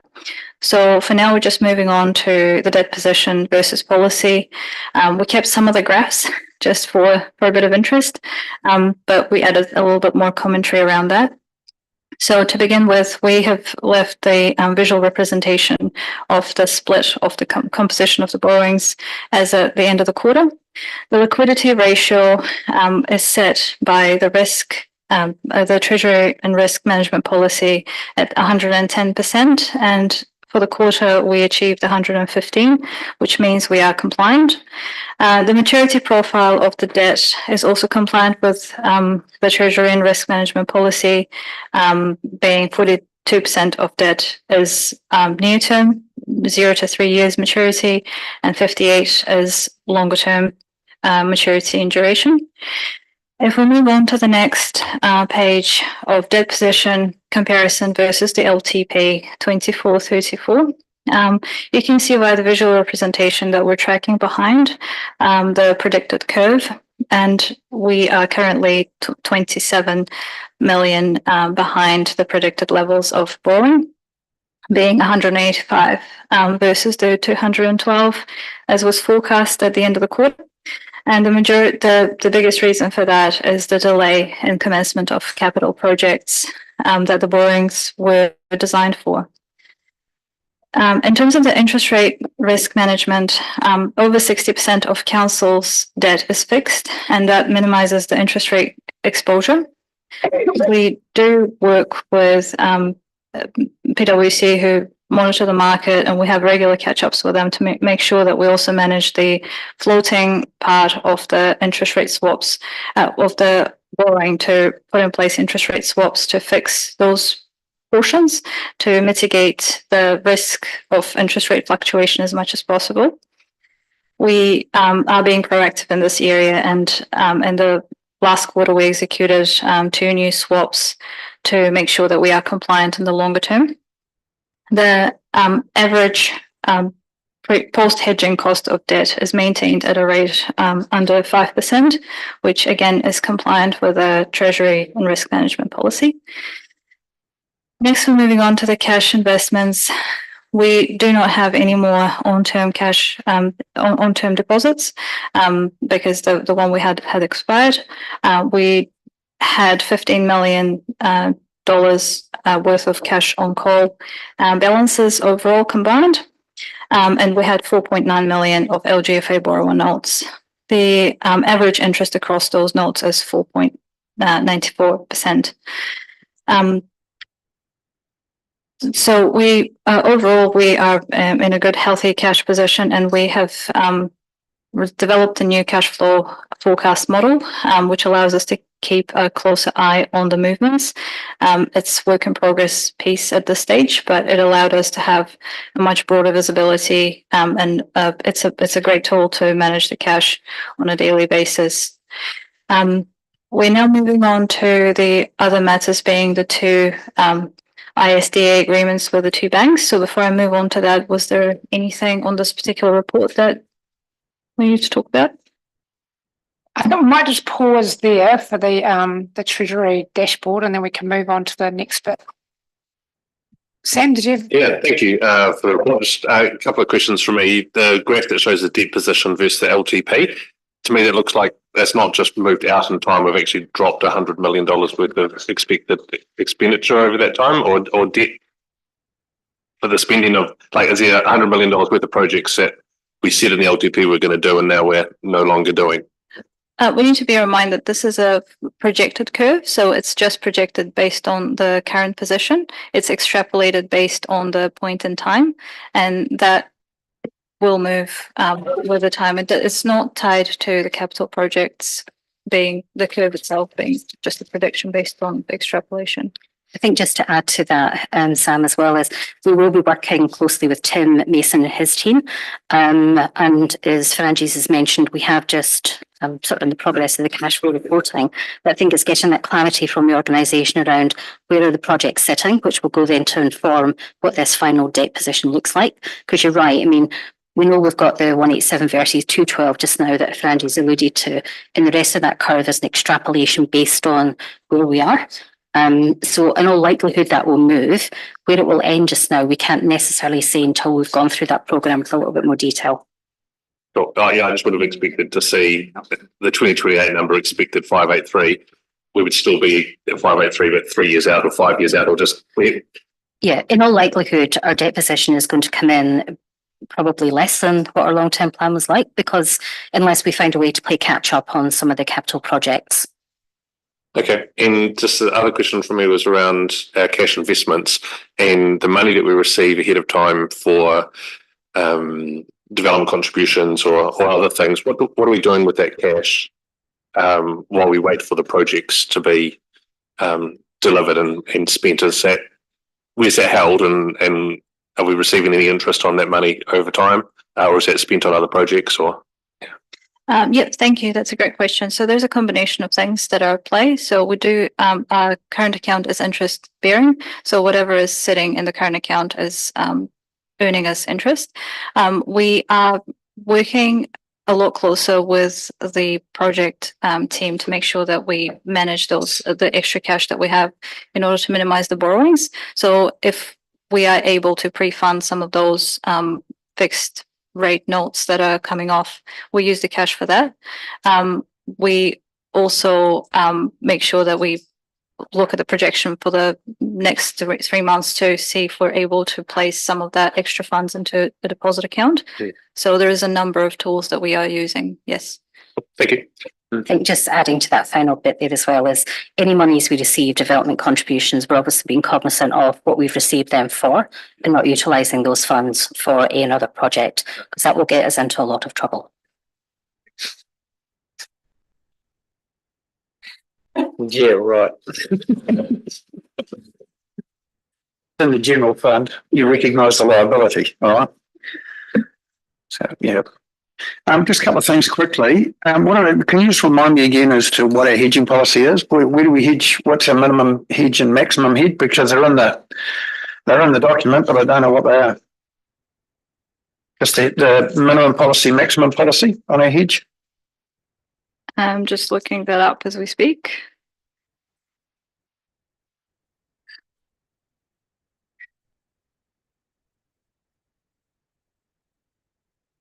Just the percentages of debt ranges. Yep. It's taking some time. Overall, I can say that our policy is conservative compared to the LGFA guidance. Yeah. So our percentages are lower than those recommended by LGFA. So if we're talking about the debt interest rate policy parameters. Yeah, so what are we, 90%, 60% to 90%? Is that the parameters you're working, or what is that? Yep, so the it's 40% to 90%. 40% to 90%. Yep. Okay. Okay, that gives us some comfort, because the reality of it is that we're underspending. So if you swapped out to your debt profile, you'd probably be overhedged at the maximum level. So where do you try and sit, Francis? Sort of around about 60. You're at 60% at the moment.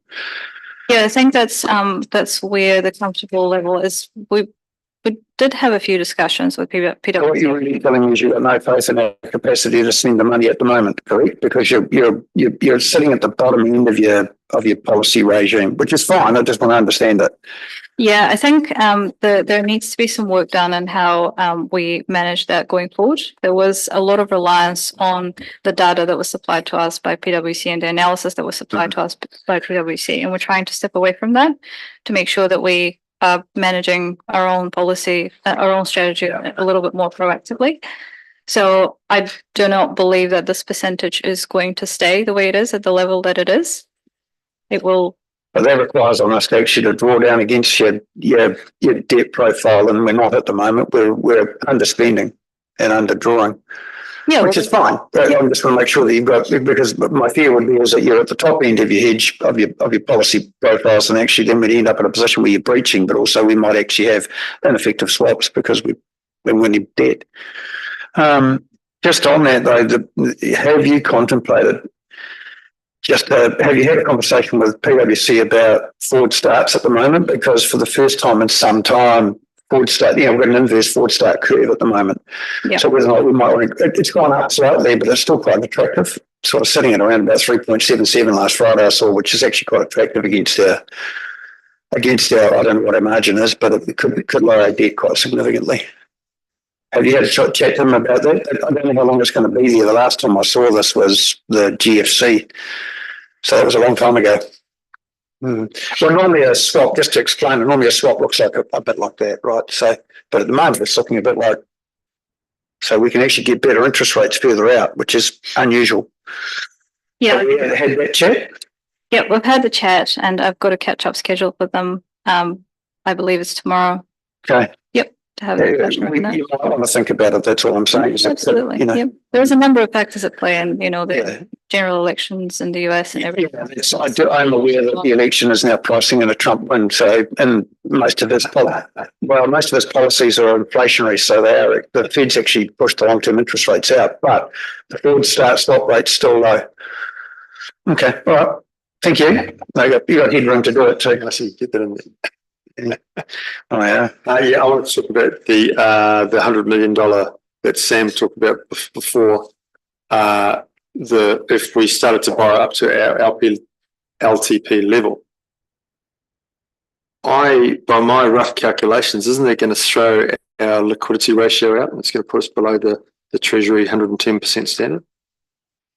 Well, it's relative to the revenue as well, and that's being extrapolated based on the current result as well. Yep. So currently the forecasted levels should be comfortably within the policy.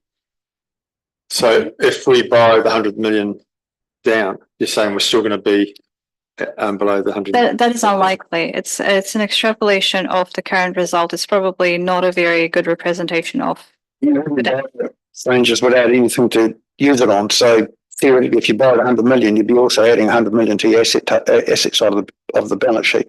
You wouldn't borrow it just the No, you'd have it sitting around as cash. Then I'd be a little grumpy with you.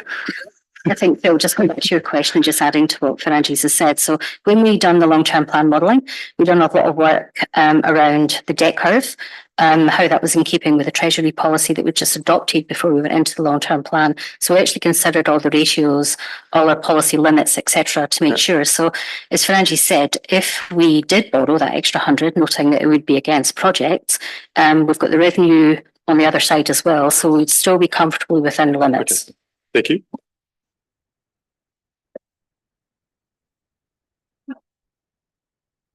Thank you. The only question I had outside of those questions was the work that PwC does is obviously around the strategic view of our Treasury position. Have we ever had a sort of independent review on compliance?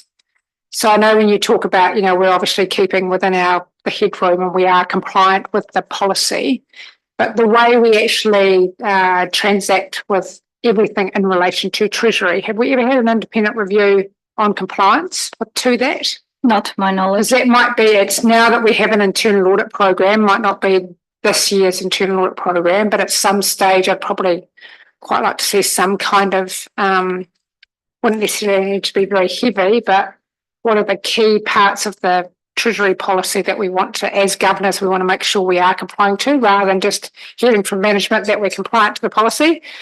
Good point. And maybe discussion like when Sonia comes around and says, what do you want review on? Then I think compliance to that policy would be, given that PwC are more looking at the strategic view, aren't they? Just on that, Chair, the delegated authorities policy allow significant, like shift in debt variable to fixed. Have you got enough headroom in that, just in case you wanted to take advantage of that? Does that sit with you, Sharon, at a significant level if you wanted to move? I'd have to check directly against the delegations, but I believe so. Yeah, because we're not who we were 4 or 5 years ago. You've got a big chunks of debt moving now, so you want to actually have the capacity to take advantage of it fairly quickly. So yeah, no, good point, Annalise. We actually you may be operating within policy, but outside delegations, who knows? So just check that. You need the capacity to act. I know I have a team doing a Treasury review for me at the moment, not me, because it's not my expertise, but it's not just around compliance to the policy, but it's around the delegations, it's around system access. If you are taking up deals, who has the ability to do all of that. Right, any other questions, comments? So we're just going to move into the ISDA. Now, I'm going to the complex. One is obviously the actual contract, which you have a legal opinion over, which I take almost take as read and it's had a legal opinion on it, so it's therefore information.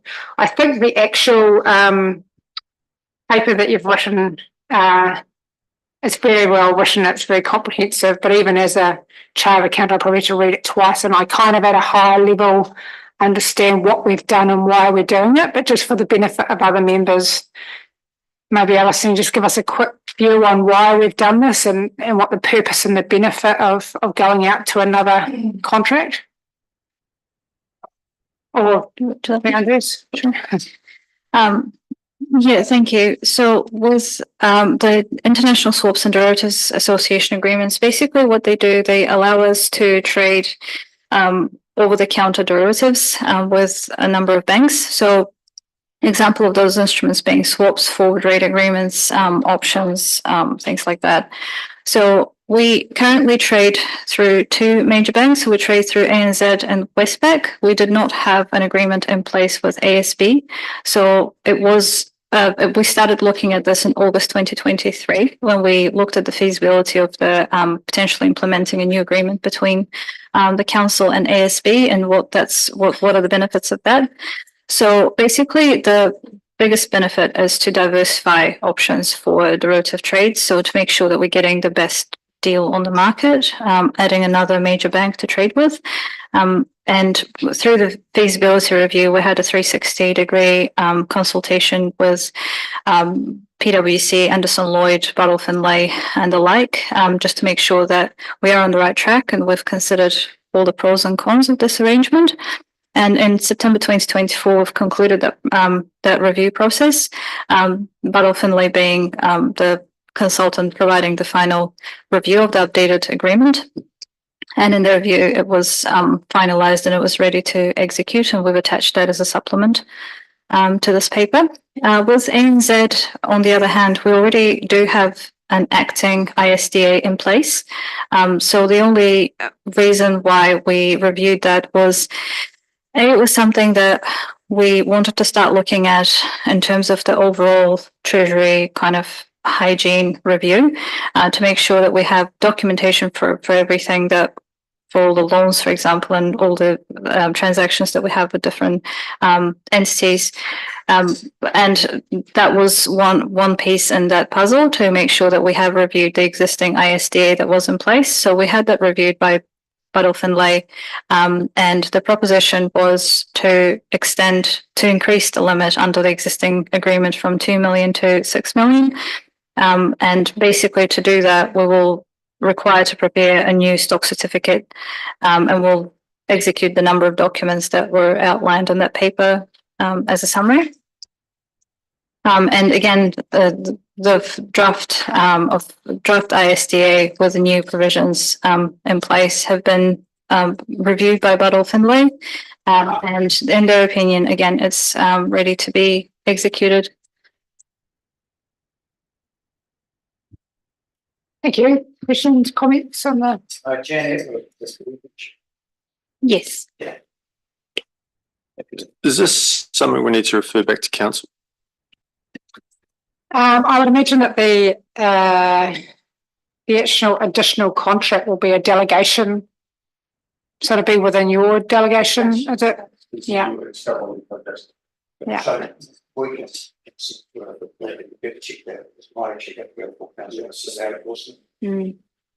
Maybe check the oh, it should be in the it'll be in the Treasury policy under delegations of who, whether that's a full council. It won't be us because we don't approve anything. We just, it'll either be CE or full council. We can still approve it, and if it's got to go to council, cool, we'll just go. Well, we're fairly certain that it's in the CE's delegations.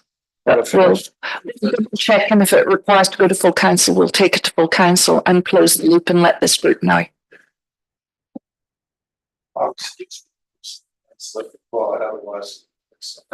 Yeah. Yeah. Can we do that? Can we do both? Yeah.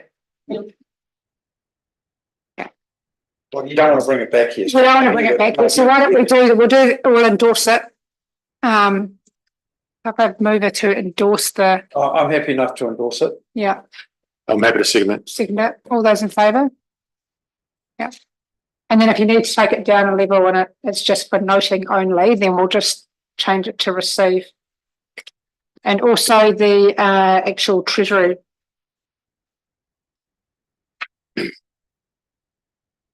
Oh, that's actually just, oh yeah. So there's two things there. So we've actually got the Treasury report. Could someone move the Treasury report, please?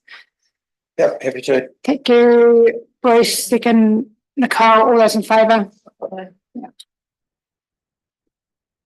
Oh yeah, we're nearly there. Yeah. Yeah. So up to tab 11, indulgent, the people dashboard report. Thank you, Madam Chair. So I'm just going to take this report largely as read. It's as generally provided to us as a snapshot of the movement in our people for the last quarter. We'll touch on obviously one of the key items, and was discussion from the last meeting around the management of FTE and the approval of FTE. And so we've just given an overview of the approval process and some of the drivers that have already been touched on today, especially around workload and delivery of services to our community. So we've identified where there's been a shift in FTE, and we've identified where what the general nature of the revenue and why we've increased the number of FTE to the organisation has gone through a fairly thorough approval process and has been approved and signed off by the Chief Executive. But happy to take any questions on this report. I also have Laura King here, who's our people lead, and she's happy to answer any questions if I can't.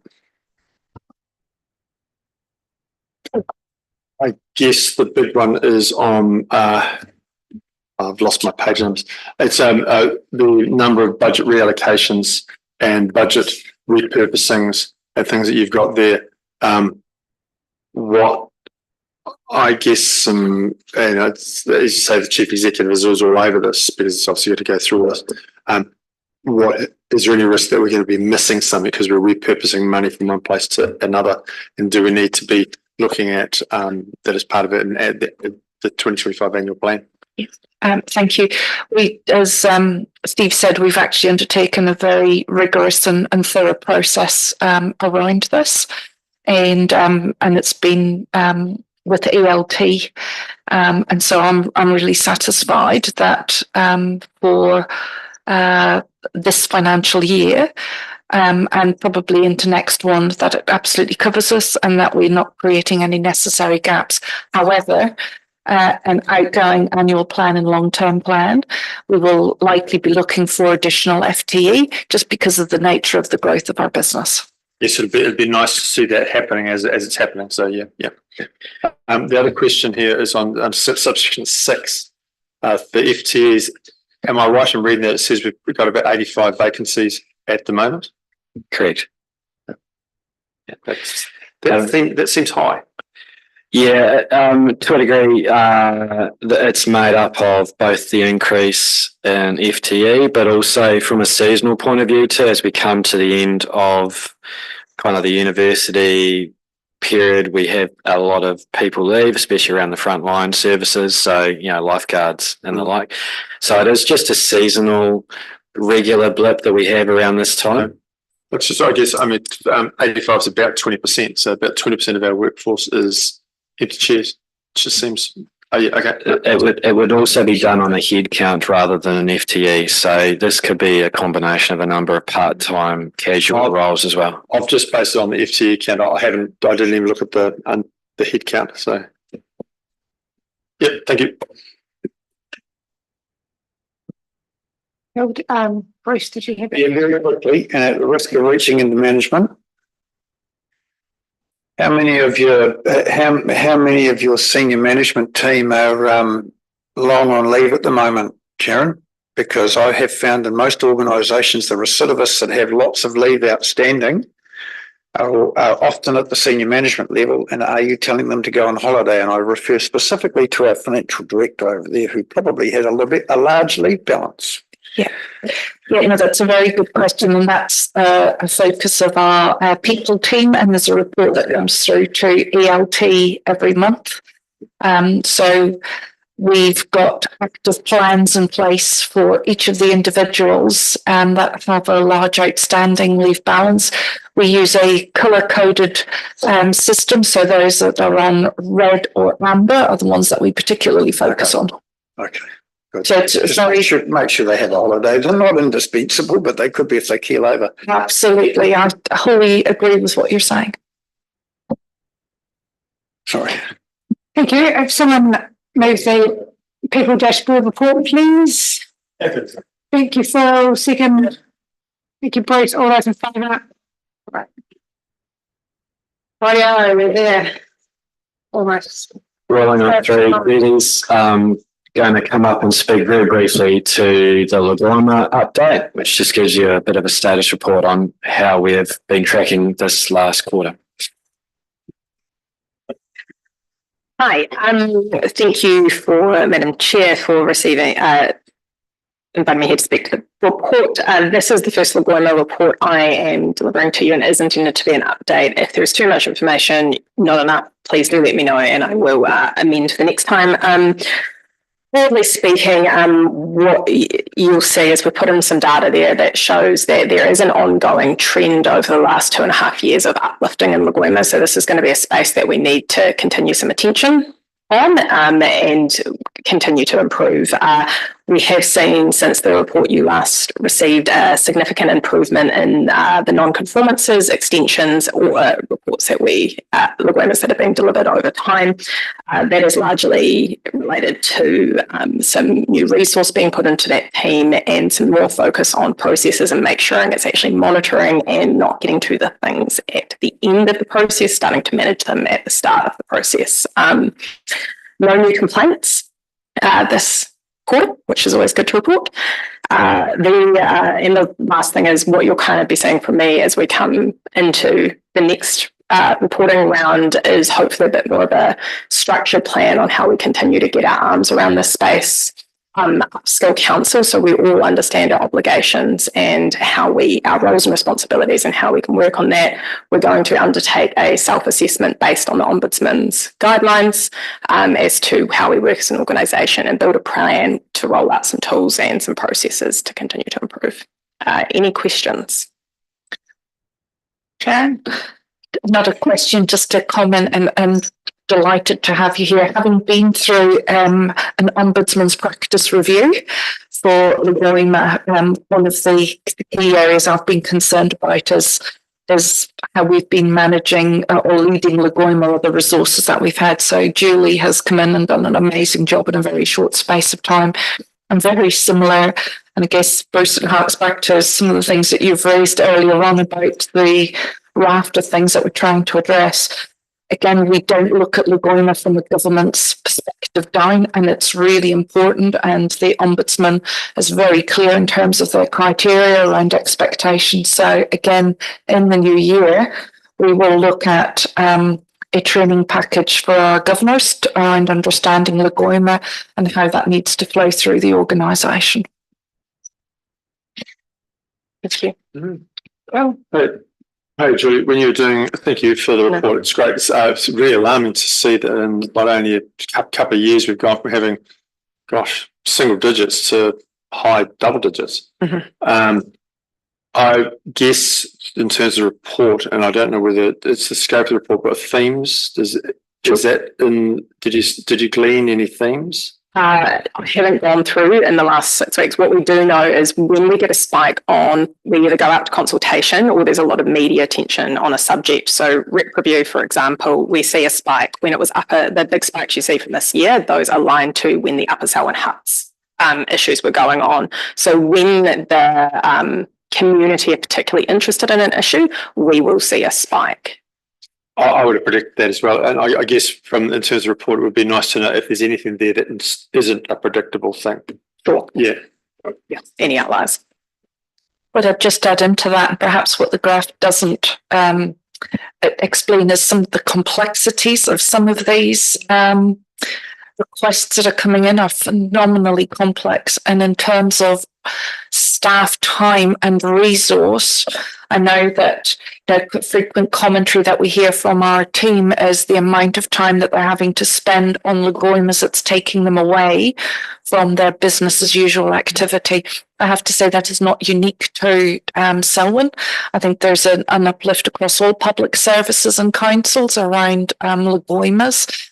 But it is a tricky challenge, and I think one of the things that we can look at is, are we treating things correctly as Lagoimas, and perhaps we are making things more difficult for ourselves. So I look forward to what the new year brings and whether there's a different opportunity of how we work.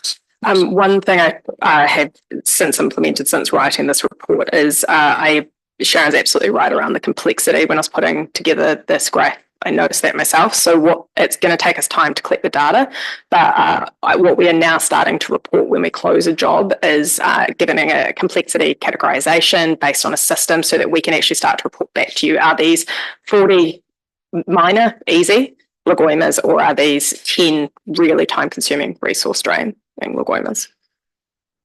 Isn't there some capacity under the Efficient Information Act regulations that says that we can actually, if someone's asking for an unreasonable amount of information, that we can actually facilitate to charge them for the time? Yes. Yes. Is that the case? There is, but that's generally what we would do as a rule of thumb is go back and ask them to tell them that what they're asked is complex, give them an opportunity to reduce the size and volume and scope of what they've asked.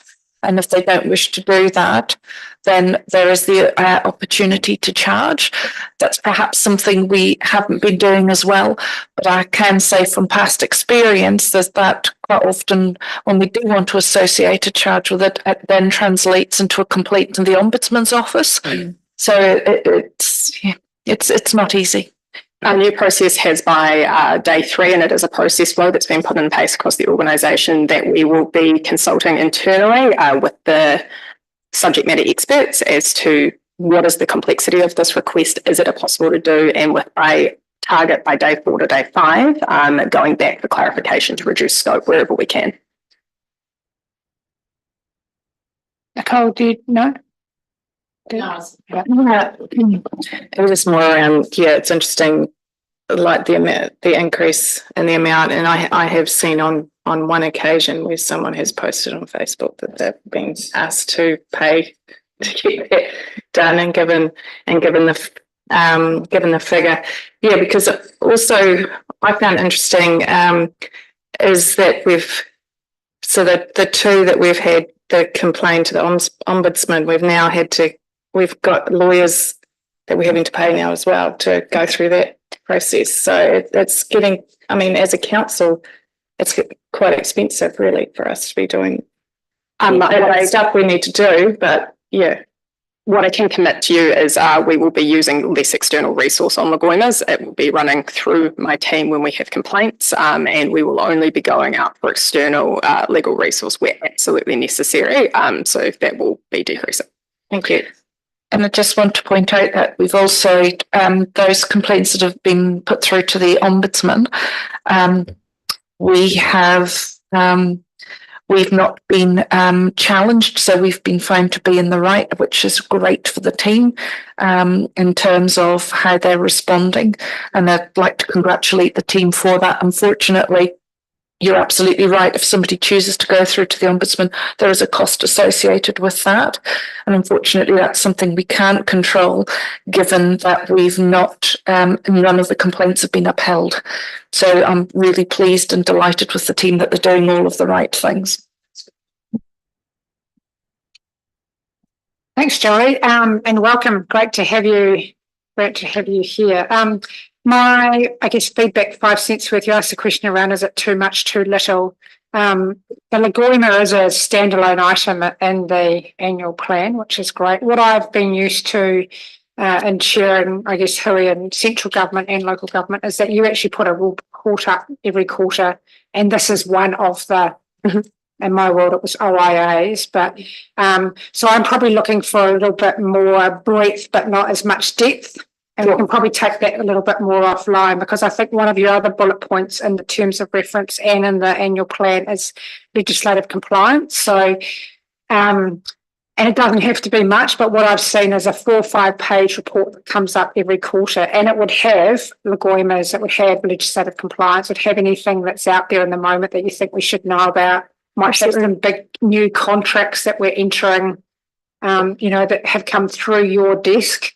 Sure. But it's probably a little bit more breadth as opposed to that much depth on Lagoima. But I think that was really interesting and insightful for day 1 for some background. But maybe next quarter we can go a little bit wider and less deep, similar to when we get to the next item around policies. Because the tendency you'll find from my colleagues is they'll go, if you go deep, they'll go a lot deeper.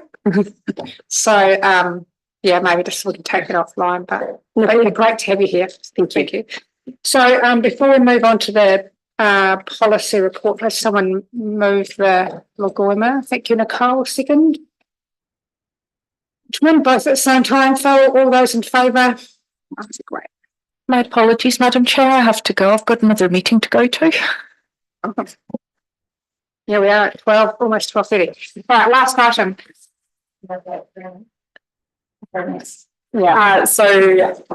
Thank you. I'll pass it over to Jodie to walk you through the policy report. Thanks, everyone. It's nice to be here to talk about a topic that's near and dear to at least my heart. So what I'd like to just ask is whether or not I can take the report as read, or whether you'd like me to go through any specific sections in order, or any specific sections at all. As read. As read, great. Is there anything in there that you want us to draw attention to? Just a couple of key points that I've got, not necessarily in the report, but just more about background information. So what we have, So what I'd like to point out is that this has been a 5-month project, started in June along with the Delegations of Authority project. We recognised early on that those two needed to go hand in hand because there are quite a few delegation of authorities held within the some of our policy suites.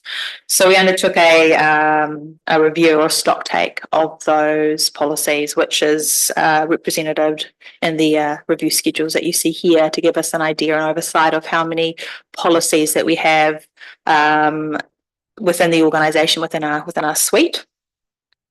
As part of that review, we also identified that given the scope and the breadth of the policies that we had, we needed to implement a policy room development framework, which helps us manage, I guess, the internal decision making and production of those policy documents. And this is all with the aim of making sure that we are able to comply well, and we are aware of what our compliance obligations are. And what we aim to have is a really clear, structured development and review framework where we don't end up with policy proliferation, which makes things harder to comply. So at any opportunity, we're looking at ways we can merge policies together to make one clear, comprehensive document, which is easier to manage than 5 or 6 policies that cover the same topic but might be shorter and breadth.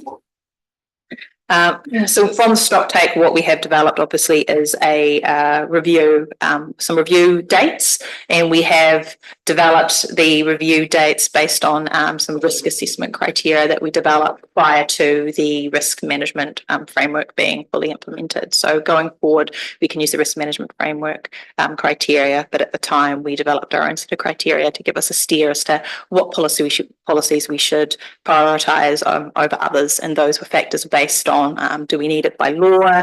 How critical is it to the organisation? How does it affect our decision making and our strategy implementation? This is great because I've been involved with previous versions of the policy manual that didn't appear to have a similar criteria to what you have as to what requires being a policy and what level it sits at. So this is awesome. And Councillor Hassan will be quite pleased with that as well. So I need to feed back to her. In particular, I just call out one of the policies, a climate change policy.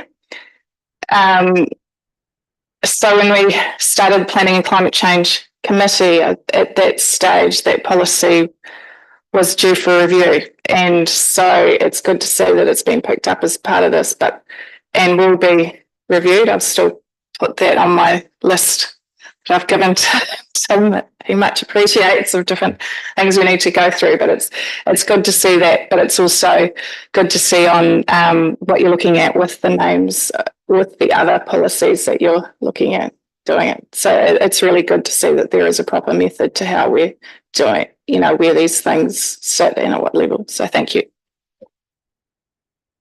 I just reiterate, thank you very much, because when you said you have a passion for this, there's a lot of people that don't have a passion for it. So, but I can imagine it'd be quite therapeutic.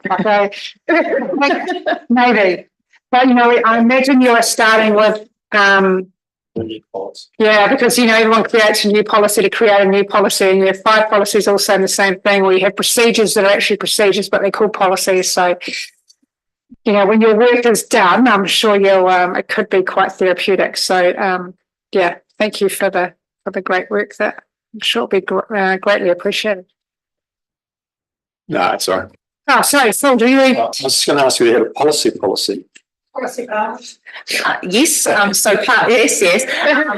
it's needed, it's required. So one of the key things about a policy review and development framework is it basically articulates really clearly responsibilities, processes, considerations, the right way to categorise, the right way to decide essentially whether you need a policy or not, and that's one of the things that we are working on developing that was identified as a gap and will be developed and hopefully will come through ELT in late January 2025.